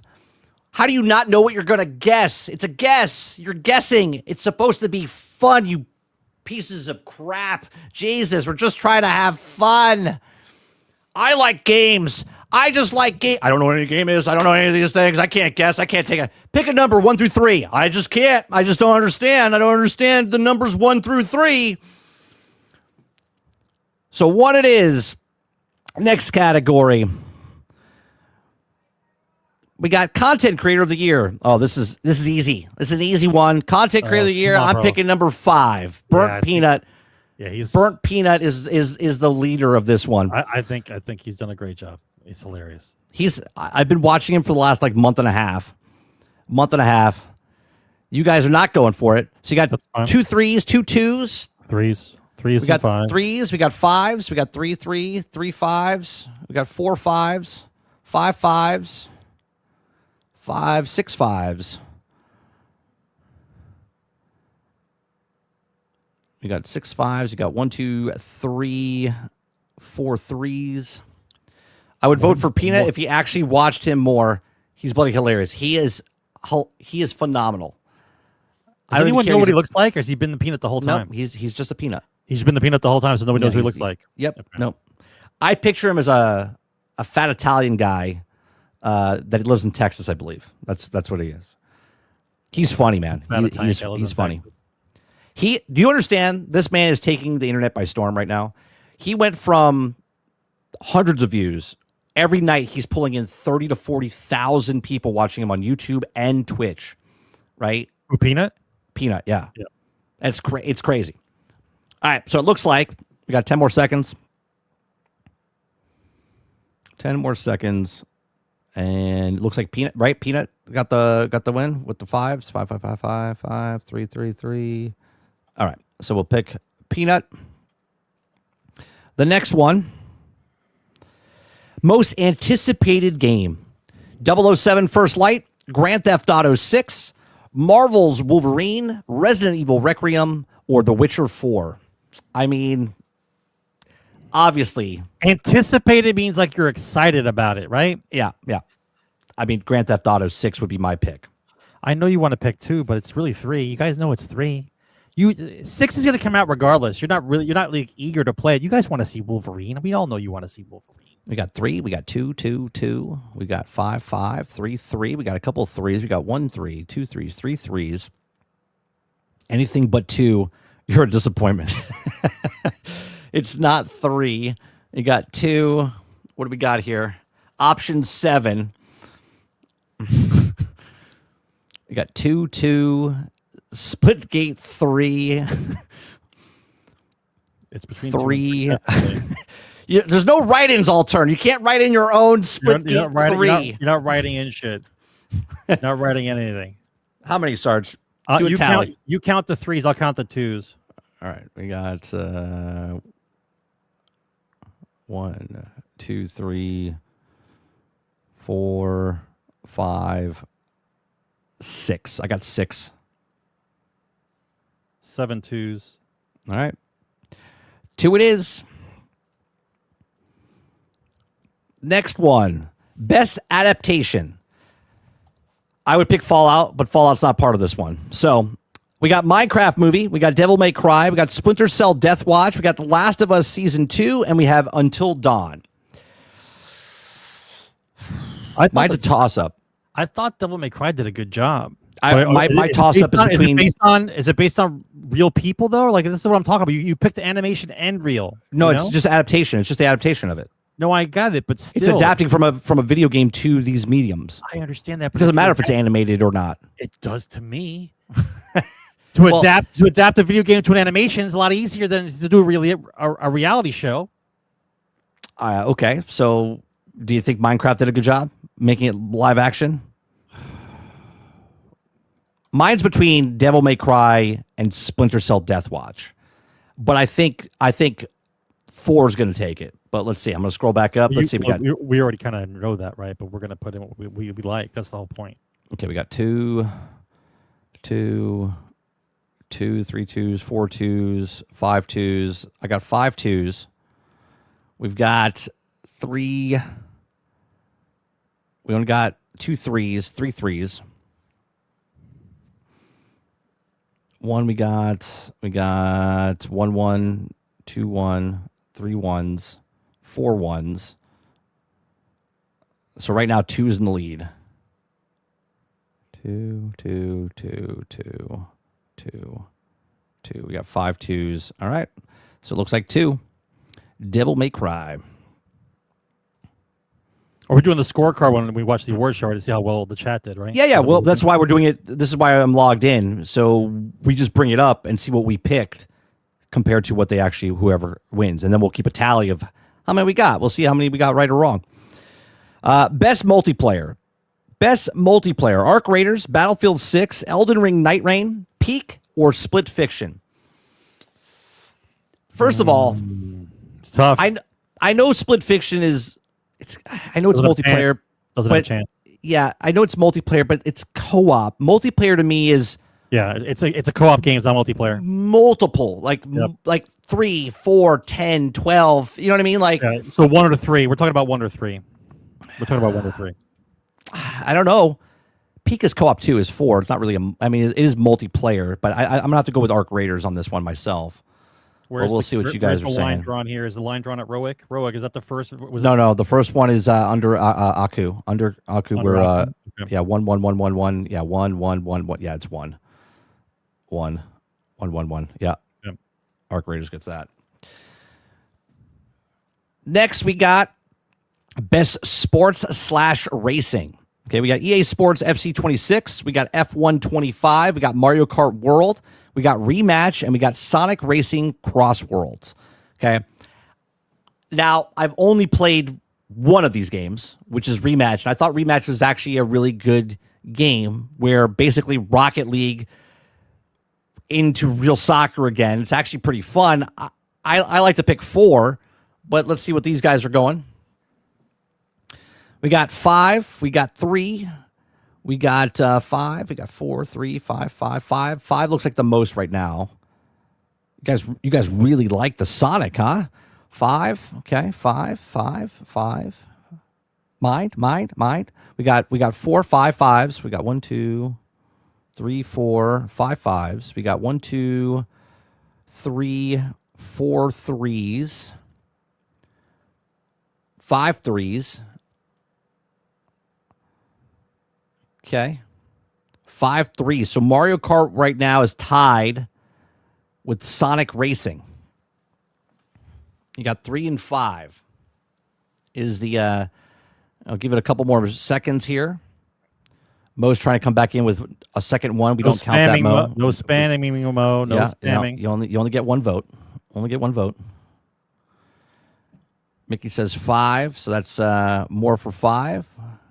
We got 5 seconds. 5, 4, 3, 2, 1. And it looks like Sonic is taking the win over that. So you guys choose. Next one we got Best Sim / Strategy. We got Final Fantasy Tactics. We got Jurassic World Evolution 3. We got Sid Meier's Civilization 7. We got Tempest Rising. We got The Alterns. And we got 2 Point Museum.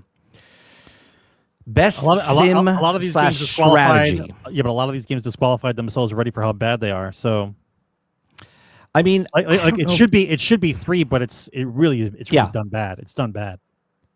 Sid Meier's is done bad. Yeah. There's a lot of problems in Sid Meier's 7. A lot of problems. So, do you think 2 Point Museum? Jurassic World Evolution 3, maybe? Well, first of all, sim and strategy are 2 separate fucking categories. Yeah, I know. Like the 2 opposite ends of the spectrum. Like, well, what are we talking about? First-person shooter or strategy game. It's like, it's not the same, dude. It's not the same. All right, let's see what you guys are voting.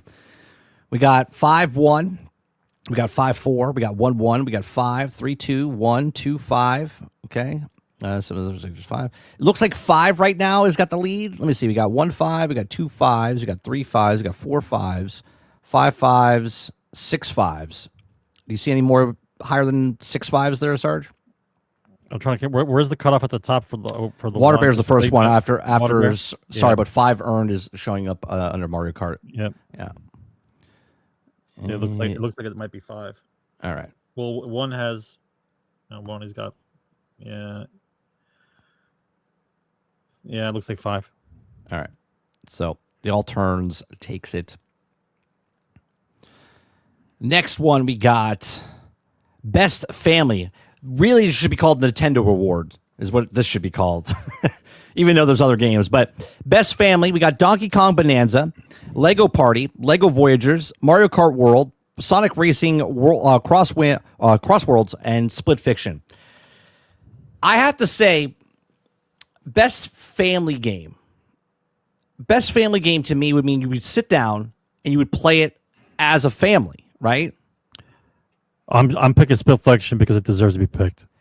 Well, here's what I'm saying. Even though I'm not going to win in for this the best game, category. appreciated for family play, respected for genre or platform. Family play, meaning the family sits down and plays it. So either Mario Kart World or Lego Party. Right. Lego Party, Mario Kart, or Split Fiction, or Sonic. Donkey Kong's a single-player game. Yeah, it's not a family game. It makes no sense. That's why I tell you, they just pick what they feel like picking. Let's see what you guys are saying here. Okay, Best Family. Thank you, Dark Taco, for doing what you just did there. Appreciate that. We got 1 5, 2 5s. Only 2 5s. We got a lot of 6s. I agree, Krebsy. 6, 6, 6. We got 3 6s. We got 4 6s. We got 5 6s. Okay, we got most spamming 5 again. 5, 5. All right, so it looks like 6. It looks like you guys are picking. Is it really 6? I thought it was 5. No, it's got more 6s than 5s. 2. Okay. I mean, but 6 is not a family game. But we're gonna really ride. I get it, man. But listen, my brain doesn't work that way. I know. We're brothers. You can't tell me. We're brothers. You can't tell me to stand inside of a square and call it a circle. It doesn't fucking work that way. It doesn't fucking work that way. Next one is Best Fighting. Fighting. This is tough. A couple of these are really good.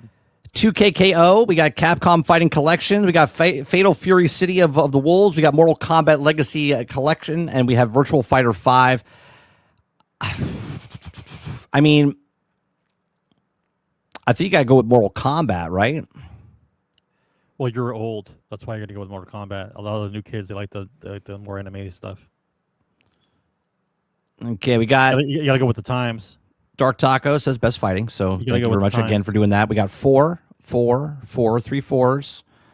We got 3 4s. We got 1, 2, 3 3s.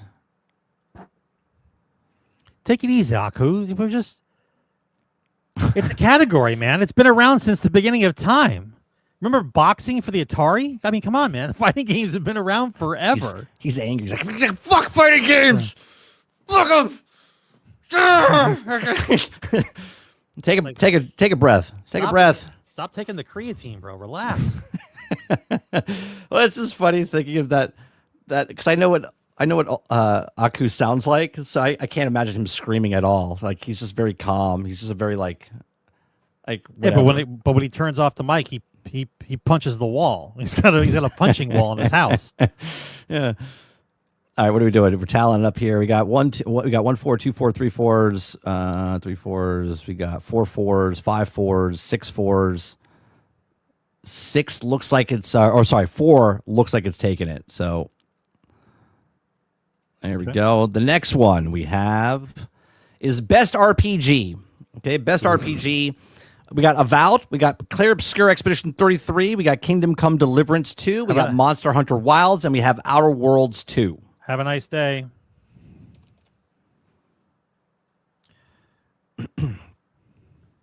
Have a nice day. Let's see. Best Fighting. Avowed might have a chance if they actually spend some more time on it. I liked Avowed. Obviously, it's not better than Expedition 33. No. It's also not better than Kingdom Come Deliverance 2. Hell, I don't even think of Avowed's better than Outer Worlds 2, which is both by the same company. This is going to be tough because it's going to be between 2 and 3. Don't count my second one. I actually didn't hit the crazy part is Obsidian's got 2 games in this category. That's crazy. All right, where am I? I got 1, 2. Don't count the 2 2s. I hit it twice. No, I know. I got the 1, 2 above where Dark Taco said Best RPG. Okay. So you got 1, 2, 3, 4. Which one is it, Alex? Is it 2 or 3? You got to pick one or the other. Was it 2 or 3? 1, 2, 3, 4, 5. We got 5 on 2.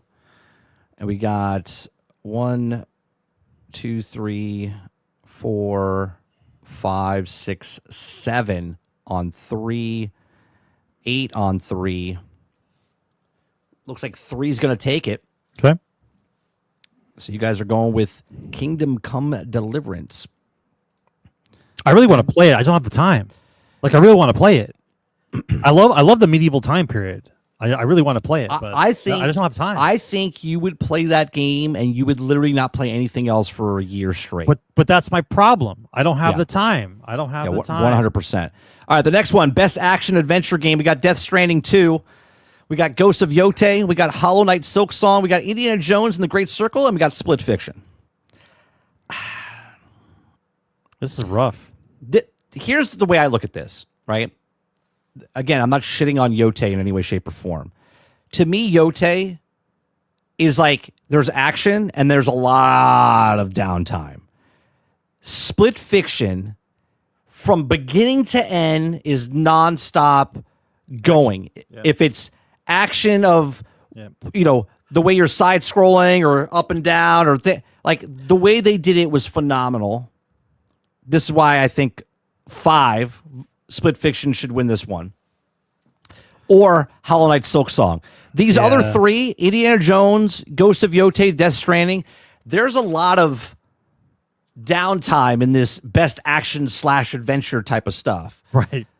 Where Silk Song is constant and Split Fiction is constant. But we'll see what you guys say. Let me scroll up here. You can't vote twice, Travis. We got... And especially for 2 different things. 4, 2 4s, 3 4s, 4 4s. Careful you don't count Travis twice. He's got 2 different numbers up there.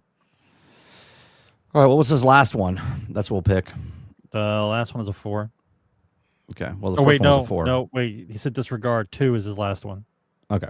Yeah, because I figure if you did it first and then switched it to a second one, it would be his second one. So, all right, we got 2, we got 2, we got 3 2s, we got 4 2s, 5 2s, 6 2s, 6 2s, 7 2s. Do we have more than 7?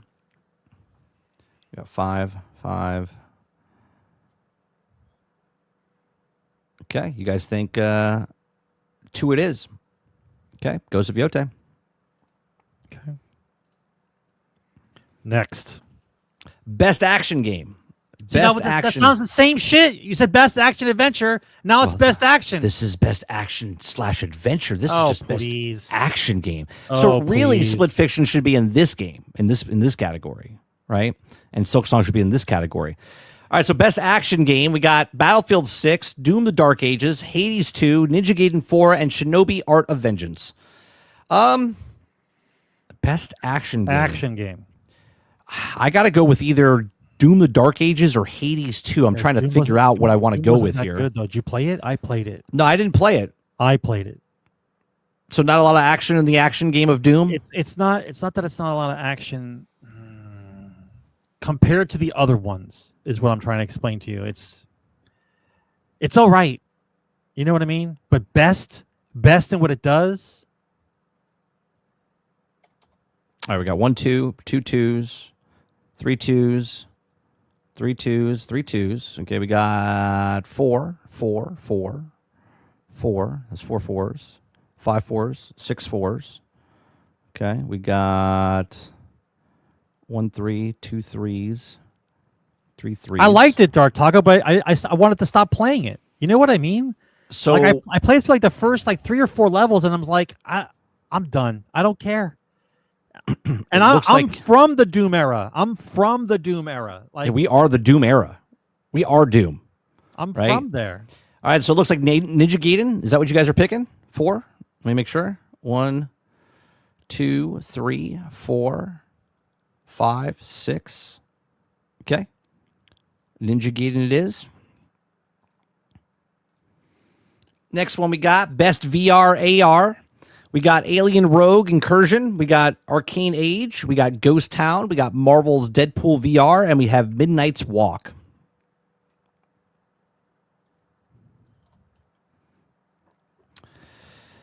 I've seen a couple of clips from these things. Deadpool looks interesting.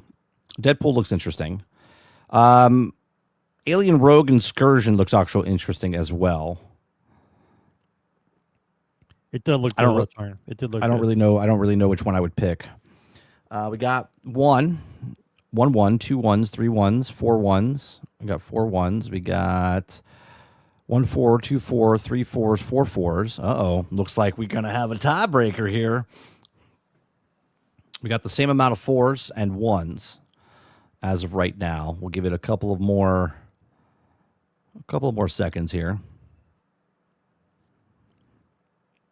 Dark Taco says 5. We have enough 5s here. We got 1 5, 2 5s, 3 5s, 4 5s. There's a 3-way tie going on here. We got 4, 4. Oh, we got another 1 here. This is a close match coming down the wire. 1, 2, 3, 4, 5 1s. 2, 3, 4. All right. It looks like. Let me see. Did Altair? He wrote it twice. He wrote it twice. Okay. So it looks like 1 takes it. All right, next one. Best mobile game. We got Destiny Rising. Just on premise itself, guys, I will not pick one. Destiny Rising, Persona 5, The Phantom X. We got Sonic Rumble. We got Pretty Derby. Pretty Derby's that horse racing one, right? Yeah. And Weathering Waves. Yeah, I'm gonna go with that one. I think it's hilarious. Which one? The horse racing one? Yeah, the fact that they have racing horse women, that's the best. I think that's Japan on a top level. We got 3 1s. We got 1 5, 2 5s, 3 5s, 4 5s, 5 5s, 6 5s. Just think of it this way: if somebody in America would have made Pretty Derby, they'd have a fucking shit conniption. Oh, 100%. Right, a shit conniption for sure. It's made in Japan. Nobody says a fucking word. Not a word. Like we're betting on women who have horses and tails. Awesome. We got 7 5s. All right. Going once. Going twice. John says, fuck it. Change mine to 4 instead of 5. Well, I think that still makes it. Yeah, I think it's still think. 1, 2, 3, 4, 5, 6, 7. It's tied 7-7. So It's your pick. it's 4 or 5. Oh, It's your man. pick. It's your I'm a pick. tiebreaker, huh? All right, I'm a tiebreaker. I'm gonna have to go with Pretty Derby. I am. I'm gonna have to go with Pretty Derby. I'll be honest with you, man. I don't care what we vote for. I hope it wins. just to spit in the face of Western culture, just to say, shut the fuck up. Let me have a video game. You know what I mean? Like just once, just say, shut up. Yeah, I want. Shut up and pick there you it. go. All right, best debut indie game. There was 5, but now there's 4.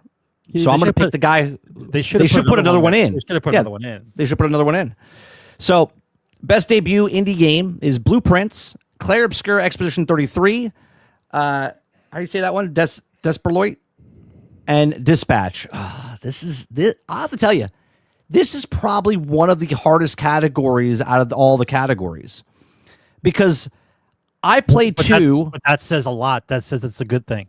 Yeah, no. If the category is hard to pick, then you know that the indie guys are working hard, bro. I've played 2 of these, not to completion, either of these, but I've put in about 30 hours in this one and 20 hours in this one. Dispatch I will play. I'm waiting for all the episodes to come out. Obviously, Expedition 33 is a really amazing game. I mean, it's going to win. Okay? But Blueprints for what it does, it's a roguelike puzzle game, right? It's different. I like what it does. Man, what a bad year to come out for that game, right? Blueprints, phenomenal game, but being nominated. Is I know good. nomination, but to win, that's what I'm saying. And Dispatch, what I've seen so far is really good as well. Obviously, these are all different types of games.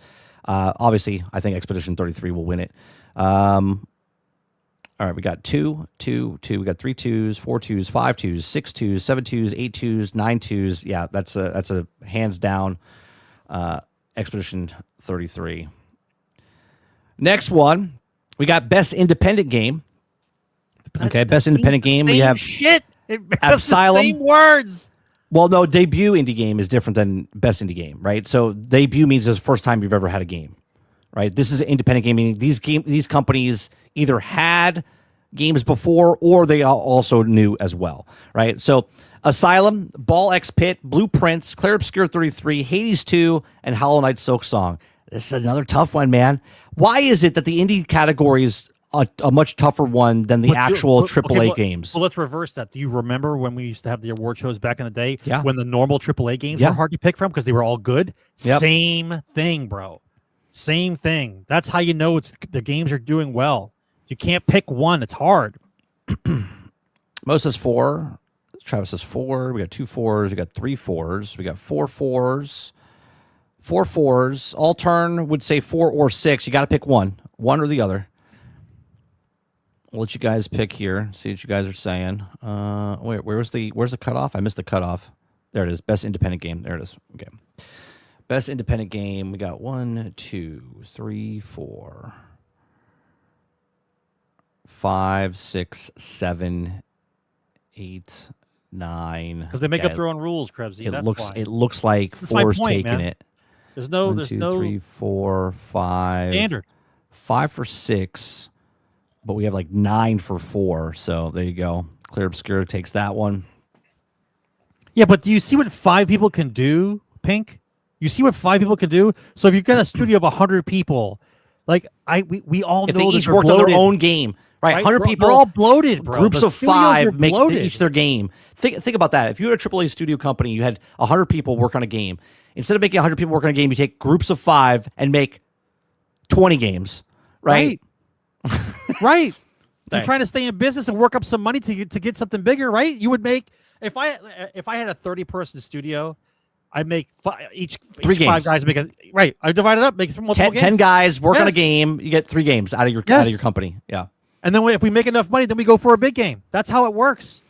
Make the artists work. They want to work. Best community support. We got Baldur's Gate 3. Baldur's Gate 3 is 2 years old right now. No Man's Sky is 8 years old right now. Fortnite is 8 years old. Final Fantasy. Hey, this is crazy. The only newest game on here is Helldivers 2, and that's still almost 2 years old. Okay, but best community support, they're meaning like the people in the game that help. It says here, recognizing a game for outstanding community support, transparent and responsiveness, inclusive of social media activity, game update, patches, and stuff. So yeah, but they're talking about but that's dev support, not community support. Community support is people who are playing the game help you. No. That's They're supporting the community still. The community that's playing the game, and they keep adding patches and things to fix it because there's so many people playing these games. So they still support it. Okay, but so that's different. That's different than but that's what they're saying. The best community support, because the community is still playing these games, the developers are still supporting the games for the community. If that's the definition, then the end-all be-all answer is fucking No Man's Sky. They've been fucking doing all this crazy shit, giving everyone free shit for fucking years. Yeah, well, I understand what you're saying. That's what it is. Recognizing a game for outstanding community support, transparency, and responsiveness, inclusive of social media activity. No, hands down, it would be No Man's Sky. Hello Games and No Man's Sky would be what it is. But we'll see what you guys are picking. We got 2 ones. I would pick 1, Travis, but I need a definition of what they're talking about. 3 1s. But when you say community support, when you say community support, you're talking about the players of the game helping each other. That's is the community support. No, this is the definition of theirs is best community support. I get it. Recognizing a game for outstanding community support. Because they have so many people playing their game, they're still supporting the game that the people want to play. That's just called support. That's called support. But the guy who made the game is supporting you. That's support. But No Man's Sky, Hello Games is you. The Hello Games could stop supporting. They could be like, yeah, we're done support. We're not putting anything else in the game. But they are because the people are playing the game. I got it. We're trying to establish the vocabulary proper. That's all I'm trying to say here. 1, 2, 3, 4, 5, 6, 7, 8, 9. We got 9. We got 10. We got 11. We got 12. Wow, you guys came out for No Man's Sky. Look at that. I got that. We got best ongoing game, which is different than the best community support. And this term infuriates me. Okay, infuriates me. Best ongoing, right? Every fucking game is ongoing until it doesn't exist anymore. So what are you talking about? I'm picking Pac-Man because Pac-Man's been around since 1982. It's the best supported game ever. They made a battle royale just 2 years ago. So if you made the best DLCs, that's what you're asking for, right? A game outstanding award to the game for outstanding development of ongoing content that involves the player experience over time. Number 5, there's no other choice. What they have given you for the last 9 years, there's no choice. This is what I'm saying. I don't like the categories. Here's the thing: Fortnite are broken, bro. Fortnite constantly updates it, but they also monetize every time they update it. No Man's Sky has literally been giving you free shit for 8 years. 8 years. 8 years of this. I'm. If you guys don't pick No Man's Sky, very disappointing. We got 1 4. We got 2 4s. We got 3 4s. That's 3 4s. We got 1 5, 2 5s, 3 5s, 4 5s, 5 5s, 6 5s, 7 5s, 8 5s. All right. Do you know I played Final Fantasy 15, but I don't remember playing it. You don't remember playing it? Yeah, I played it all the way through to the end, but I don't remember finishing it or playing it.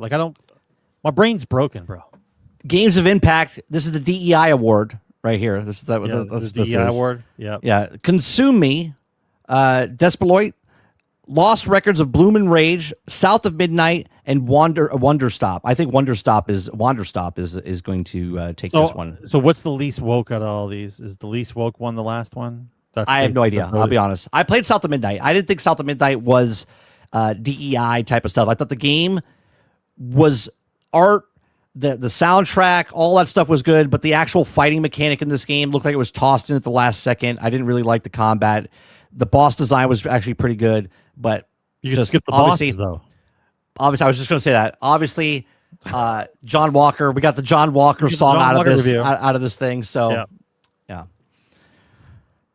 Let's see. We got 1 5. We got 1 5, 2 5. Cringe award gets 0. Oh, we got 4, 2 4s, 3 4s, 4 4s, 5 4s. John picked 404. Is that 4? It's an error code? I know you're. Yeah, are you picking 4? What's happening there? We got 7 4s, 8 4s. So South of Midnight. You guys are picking South of Midnight. Is that the way you're picking it? That's what it looks like. We got 1 3, 2 3s, 3 3s. They're going for maximum cringe. Yeah. All right. They're going for maximum cringe. We're going for South of Midnight. It's going to take that one. We got innovation of accessibility.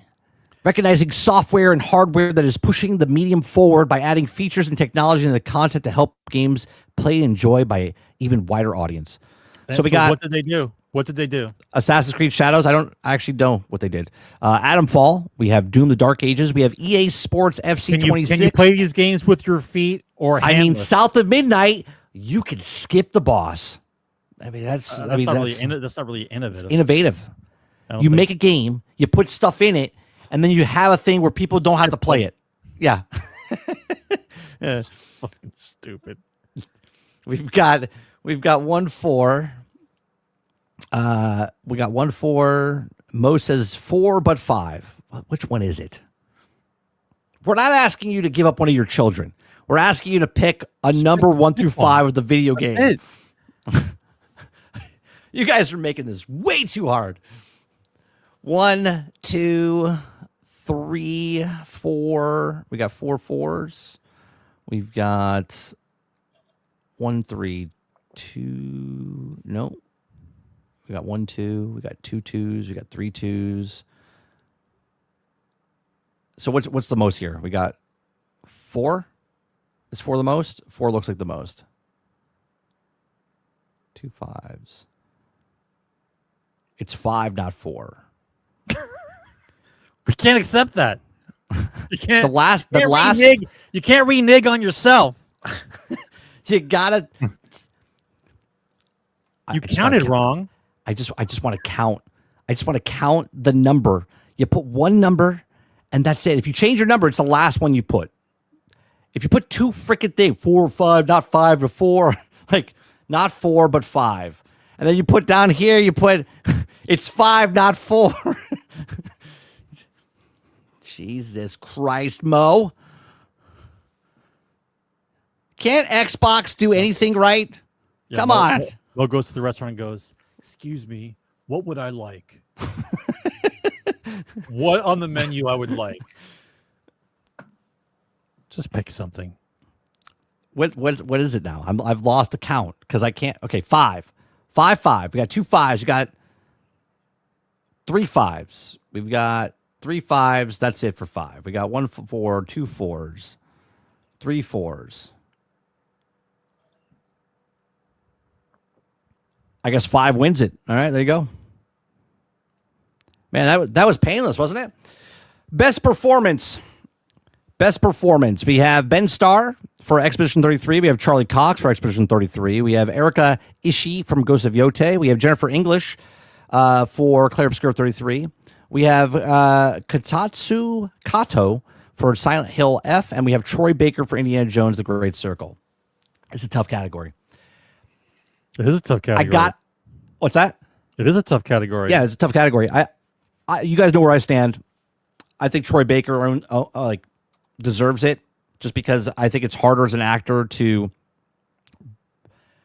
play someone else that's already been acting. Like, you have to react what they've already acted, where everybody else is creating the character for the first time.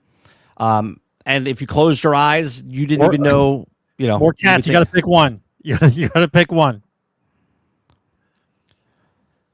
We got Dark Tacos as 6. We got 1 6. We got 2 6s. We got 3 6s. We got 4 6s. We got 5 6s. We got 6 6s. 6 6s. Okay. We got 1 2 2 2 2 2.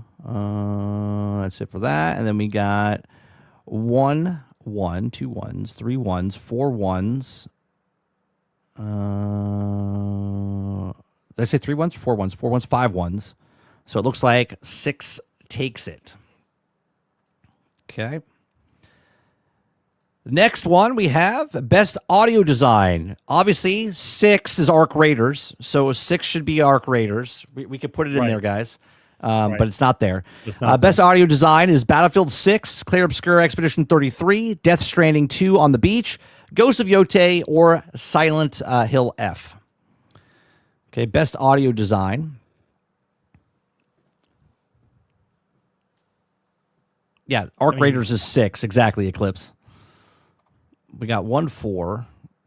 We got 2 4s. What about 4? And then he says 2. This kid needs help. He's not a kid. He's a grown-ass man. He's younger than me as a kid, but this kid needs help. As is Mo, I guess. I don't know how old Mo is. Let's see here. He's at the age of reason. I know that.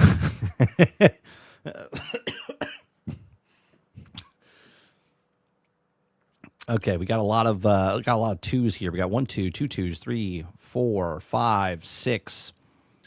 Looks like 2 takes it.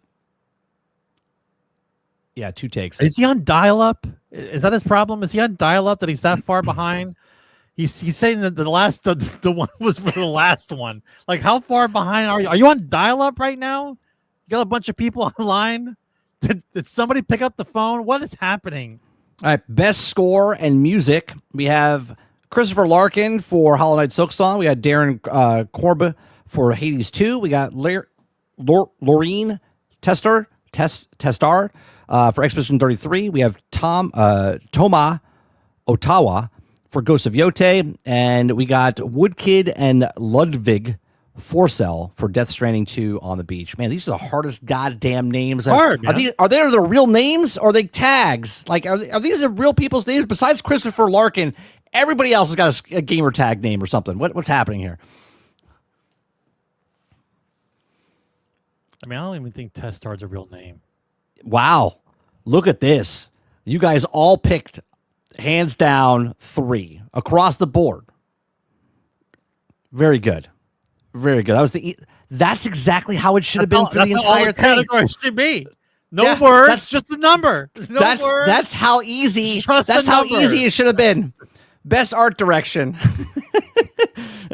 Best art direction. We got Clair Obscur Expedition 33, Death Stranding, Ghost of Yotei, Hades 2, and Hollow Knight Silk Song.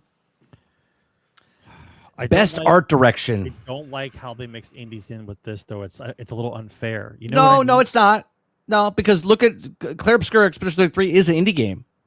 No, I understand that, but you're talking about different types of games. Like, yeah, just about the art direction. The art in Ghost of Yotei is going to destroy what Hollow Knight Silk Song is, but Hollow Knight Silk Song for the game that it is the style fantastic. Yeah, but that's what you're talking about. You're talking about the outstanding creative and technical achievement of artistic design.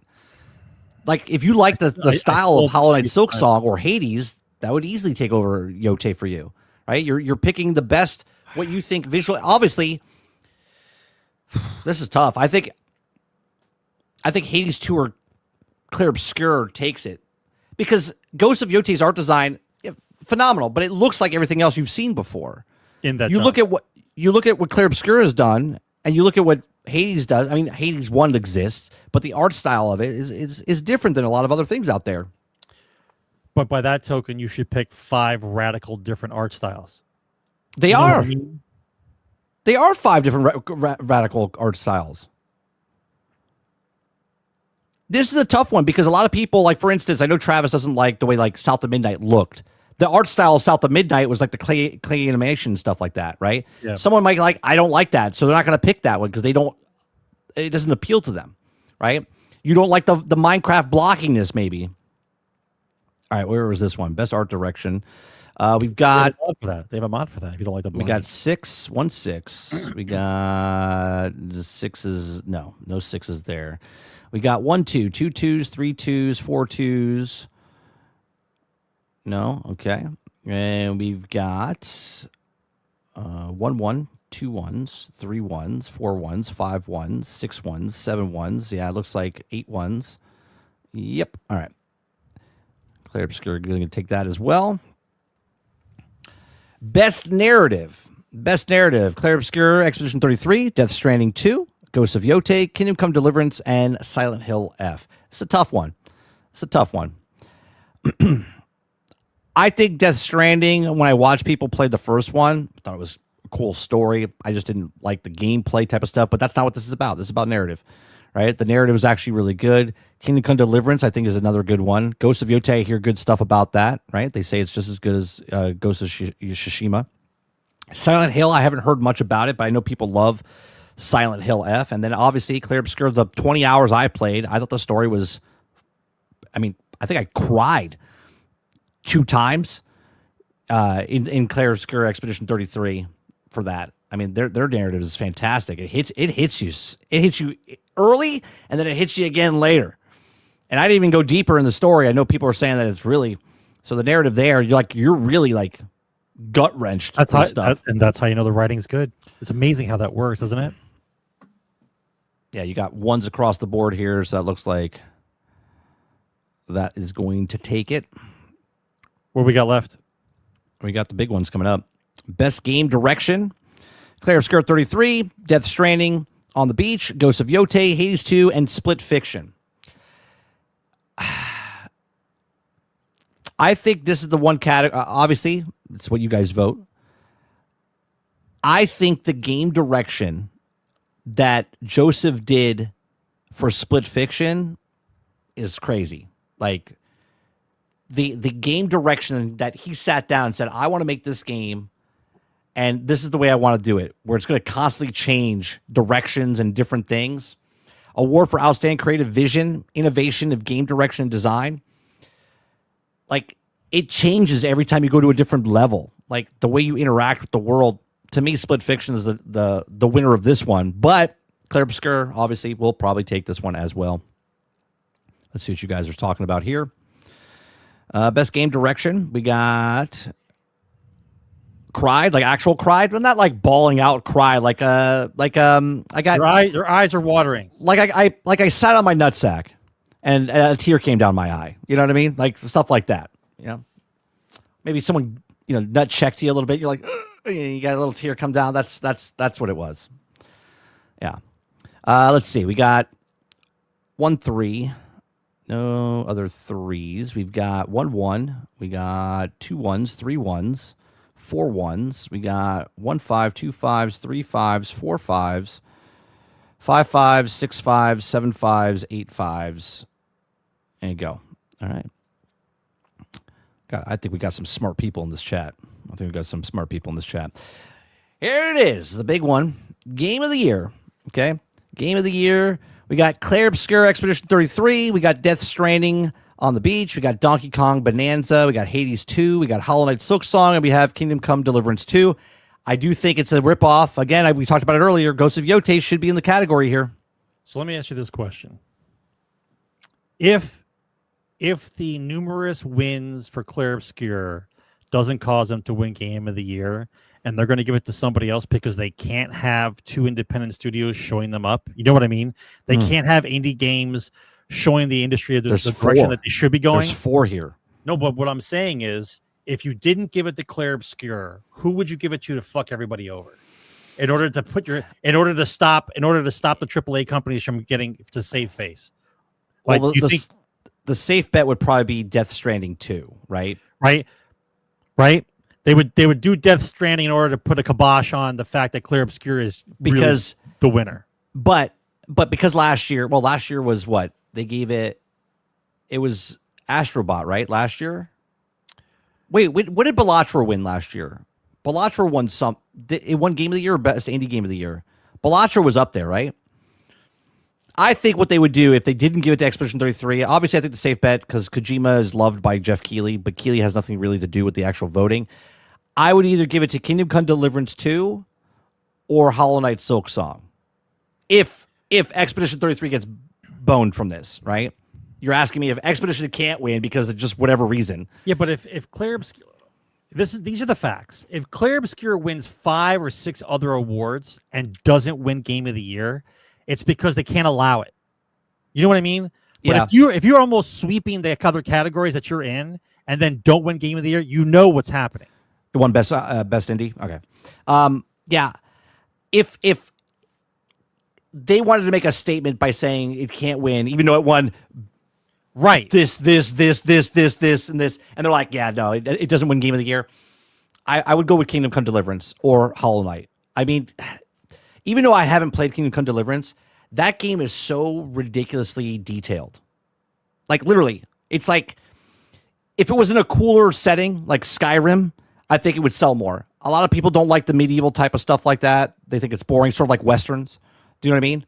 Westerns is at the bottom of the barrel, bro. Yeah, a lot of people love Western movies, but they don't like playing Westerns and stuff like that in video games. So, like, even Red Dead Redemption, even though it sold a shit ton afterwards, a lot of people bought it but didn't finish it because it was like they fell asleep during the stuff, right? What I'm saying, Water, is all the shit talk that the AAA corpos have for us is how these games people don't want to play, and these games are the ones that people want to play. So if Claire Obscure wins, it basically goes against the entire narrative that all the big corpos have been telling us. That's what they're saying. They're saying that we don't like these games. They can't make those games. But meanwhile, less people making better games and showing them up and showing that these bloated studios are not worth it. So I'm saying it's a possibility that they might snub them because they can't have another indie title win. Because it goes against the narrative. Download my vote card? Okay, I'm going to download my vote card. So there you go, chat. We've completed the entire list. Now, thanks for participating, chat. Thanks for not following directions and making it much more difficult than it should have been. But it's okay. I appreciate you. Don't change. We will bring this back up in 3 weeks when we do the show. When we do the show, we're going to do a Q&A in just a second. When we do the show in 3 weeks, Greg Owen's joining us. The Real Fake Wizard's joining us. Kinger's going to join us. Me and Sarge. There's going to be 5 of us on the stream. I'm going to preempt this every week until every week until we do the actual show. Because of this program we use when we play videos, it kind of like gets jittery and whatnot every once in a while. So what I recommend, if you guys watch us, sort of like, if you can, bring us up on your phone, watch the Video Game Awards show yourself so you can see the trailers and stuff, but put us on because it's going to be choppy, but you can hear us. The audio doesn't fuck up. It's just the video gets because of StreamYards. So there will be 5 of us on here. They're going to come and go as they go because they have lives, and they probably don't want to stay for a whole 5 hours. We're going to start at like 7:30, and then they come in. They might be here for an hour, and they might leave. They might come back, but everyone will be joining us throughout. We'll come to each category, see if we get it, keep a tallies, and see how good you guys do as a community. So, all right, let's go. Thank you very much, Dark Taco, for the 12-month support. He says, all I'm saying is Arc Raiders should have been nominated for Game of the Year. It should have been at least nominated for fucking sound design, right? Did you watch the Xbox show that they had? I did. We didn't actually talk about it. We can actually, while we wait for, let me bring this up so we can. I thought there was some pretty good ones in that list that let's they do showed. this. Yeah, I thought the overall, okay, so we have a couple things that I saw. We have Artemis, which looked pretty interesting. That's like the armored angel that goes up against the whole angels versus demons thing looks kind of interesting. Yeah, it looked cool. Again, at least they let me base it on this. I watched it after the fact. I didn't watch it live. They showed the games. They showed gameplay for all the games. They showed trailers and stuff too, but they showed gameplay for each of these games. I would say I think they showed 16. I was not excited, but I was like, "Oh, that looks interesting." I liked the majority of them. I found interesting because it looked like they were attempting to they were taking a chance on something, and instead of doing copy pasta, they were taking a chance. I appreciate when they're willing to go outside the box and take a chance. Did Arc Raiders come out after? No, it got nominated for stuff. It just didn't get nominated for the sound design or things it should have also been nominated for. But I think, again, we all speculate. People think it's because of the AI stuff that people are like, we can't have an AI thing win. It's too much drama, right? So we had Artemis. There's also a Mound Omen of Cthulhu, which looked like a sort of like a co-op game.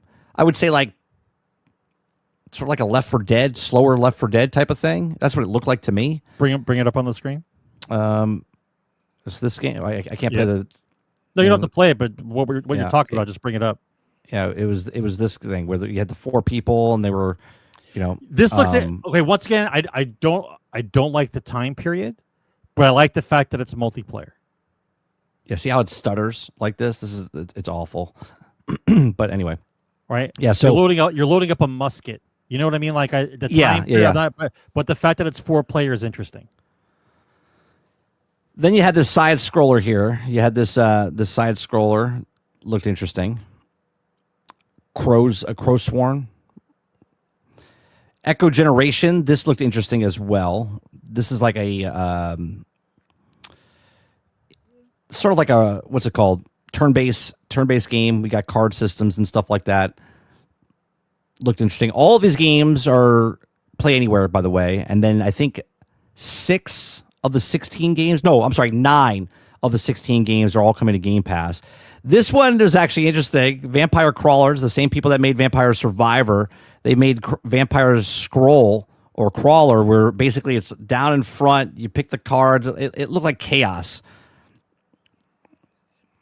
It's going to be choppy as hell. I would rather play Vampire Survivor. I'll give it a shot when it comes out. Obviously, you have the James Bond 007. Not really excited about this. It is what it is. This one looks pretty funny. This one is called Roadside Research, where you're a bunch of aliens. You're running a convenience store, and you have just paper on your face to stop so the humans don't know who you are. It's a co-op game. It looks like there's 4-player co-op. This looked interesting. I thought it was funny, something different outside the box. That's right. Taking a chance is good. We got, what is this one? This is Total Chaos. Total Chaos looked pretty interesting as well, but that's not the co-op part. No, you're thinking of Total Annihilation. I know which one you're thinking of. Reanimal. This is that horror. It's a horror game, but it's a co-op game. So it's like It Takes Two, but with horror instead. You know what I mean? That's also different. It's a puzzle type of game. We also have this one was called Erosion, which actually looks pretty interesting. I have to be honest. It's pixel. But it looks like an open world game. It's really weird. but it uses 8-bit stuff, but in like the present day kind of 3-dimensional world space. I like how like let's put it this way: if you were a kid growing up and your first video games, you see 8-bit, but like 8-bit's done in like the open world type of thing. It's not just an 8-bit game. You know what I mean? It looks interesting because of what they decided to try to do. The concept of this too, every time you die, you lose 10 years. So the person you're trying to save, whoever that is, can get older based on. So you can save them, but they could be old. Right. Right. You have a clock in the game. Yeah. That's also very interesting. Then you have this game that's called Zoo Punk, which is, I want to say, this is basically what is it? What's the game that's never come out yet? Or Earth and Evil 2? What's the name of the game? Beyond Good and Evil 2. Yeah. So this looks this like is a co-op game. This is a 3-player co-op game. So finally someone said, let's use animals as characters since Beyond Good and Evil is not going to fucking come out ever. And we're going to take that kind of thing and make another game with it. Like, this looks interesting. Yeah. We'll see. Like, I'm not really too excited. There's a slot machine game that was out. There was a Hitman World of Assassination where Eminem has his alter ego, which is Slim Shady. So apparently you have to execute Slim Shady or what's that? Yeah, basically, yourself? Yeah, his alter ego. Tides of Annihilation. This one looked pretty fucking cool. The way that the boss fight was happening. Let me see if I can find a spot real fast. This was all boss fight. This looks like an Elden Ring type of game. What's that? Yeah, well, yeah, it's like a Black Myth Wukong or type of Dark Souls type of game. The animations look fantastic.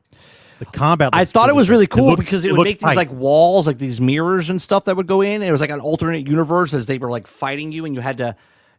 This looked pretty cool. Right. So there was that, and then you have Raji, which is looks like I don't remember the first one. Overall, I think they showed 16 games.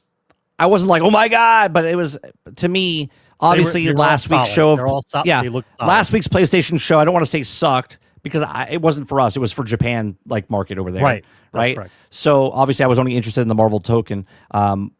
This one, I didn't know what to expect. I see maybe 4 games that I would probably give a shot to, like that would play. I would try Zoo Punk. If I was Erosion.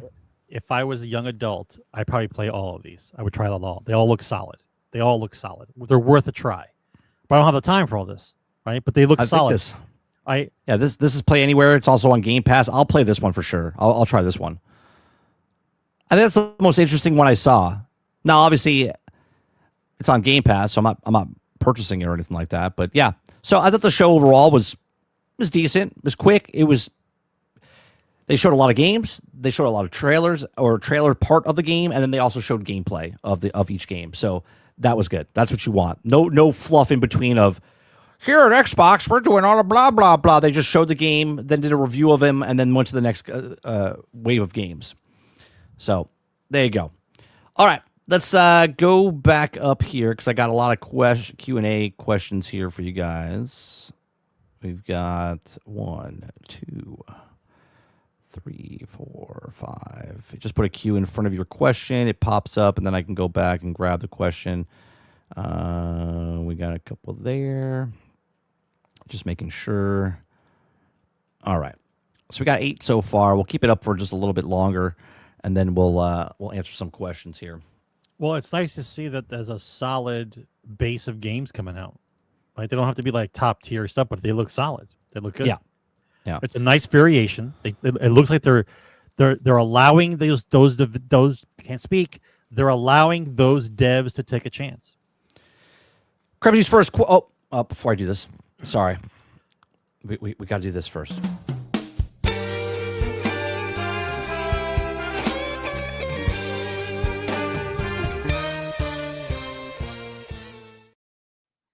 All right. What new categories should they add to Game Awards? You don't need any more categories. You just need to fix the ones that they have. Yeah, I think that. Well, the problem is like the sports racing type of stuff. Like it's the same sport games that come out every year, and there's not always racing games that come out. So they have to like merge type of stuff like that. But like the redundancy of best action adventure, action/adventure, and then the next one is the best adventure game or best action game. that's another reason. Like they have an action game and then they have an action adventure game. It's like they're two separate categories, but not really. Just they're making another category just to give more rewards out because they need to They don't buff that time up for another 20 minutes or so. You know what I mean? But they don't, right? Each genre of game gets an award, right? If there's not enough of the same genre in a category, I could understand why they were trying to make up some stuff. But sometimes that's just the way it is, right? If it's only, like for instance, if there was only 2 racing games that came out this year, then how could you have a category, right? You would say you don't have a category this year, or you would just say you have to pick one. Well, all right. So let's see. If I had to pick a new category. They don't need any more categories. You have to get rid of some. I'm just trying to think. I don't think they can. I don't think they should add another category. I mean, there's so many fucking categories. Look at all of these categories. That's a lot, man. There's so many categories. They literally take 5 of them, rank them in, and they go winner, winner, winner, winner, winner. Yeah, they commercial, right? but they just throw them out there. Because they don't care. I'm gonna say no. I don't think they need to add anybody in the category. Krebsy also says, how much do you think the Steam machine will cost? I think from a business standpoint, low one's $350, high one's $5. Yeah, I think if Steam wants to break in the market and make an eruption, right? They want to be a disruption. You want a disruptor? They want a disruptor. They do $3.99. $3.99 for the small one. $5 for the big one. $4.99 for the bigger one. Leave it at that. Undercut PlayStation, undercut Xbox. Market with Nintendo, and let Steam compete. That's what I think they should do. But it'll probably be $800, $1,000, whatever. Next one, Krebsy says, can you give a % chance for the likelihood we see the following things at the Game Awards: Secret Level Season 2, Final Fantasy VII Part 3, something from, who's that? Mikaze, Fallout Remake, Kojima trailer, or Ubisoft? I think we get announcement for Secret Level 2, Season 2. That's that video game show that was on Amazon. Final Fantasy Part 3. It's been a while. I don't think we hear that. Something, I don't know about that. Fallout Remake. I only want to hear about Fallout Remake if somebody else besides Bethesda is doing it. I don't think we get a Fallout Remake either at this announcement. And Kojima trailer. We get a Kojima trailer for his next game, 100%. So I'm going to go with Secret Level, Season 2, and Kojima trailer. That's the ones I'll pick. That's fine. Okay. Next one. Is Travis actually conservative and straight as claimed? Not a question to us. That's the question to Travis. Yeah, I have no idea, Argus. I don't even know how I would know that.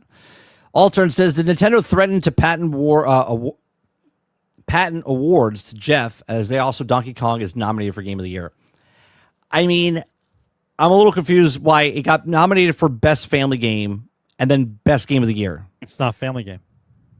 Well, it's also not, I don't think, I don't know.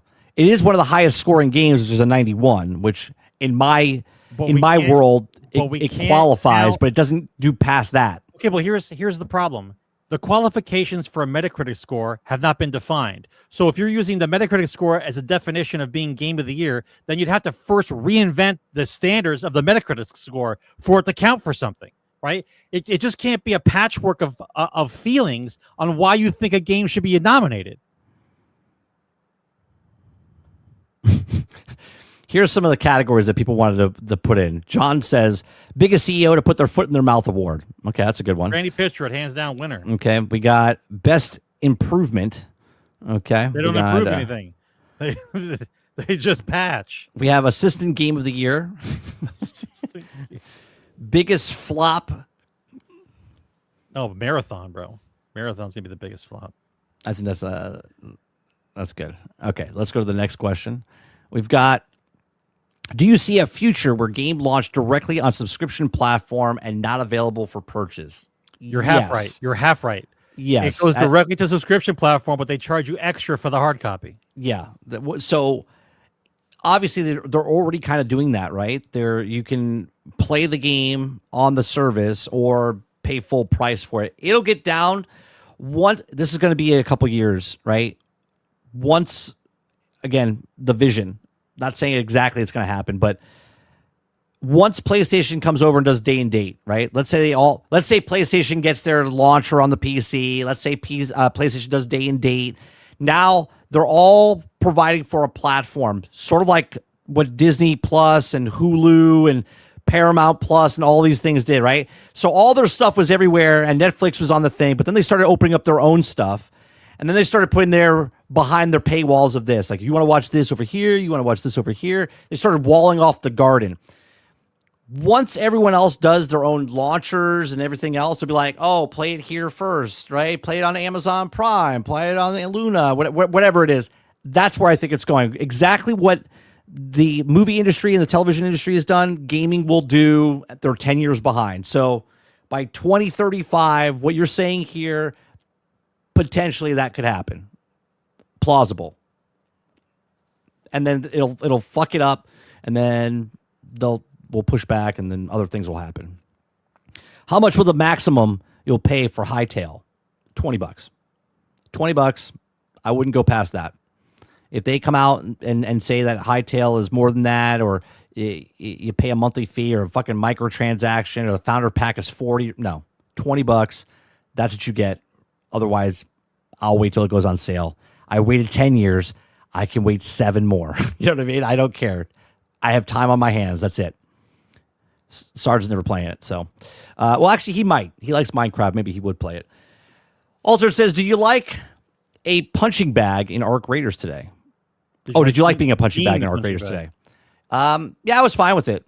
I'll be honest, since Arc Raiders came out, I've actually been okay.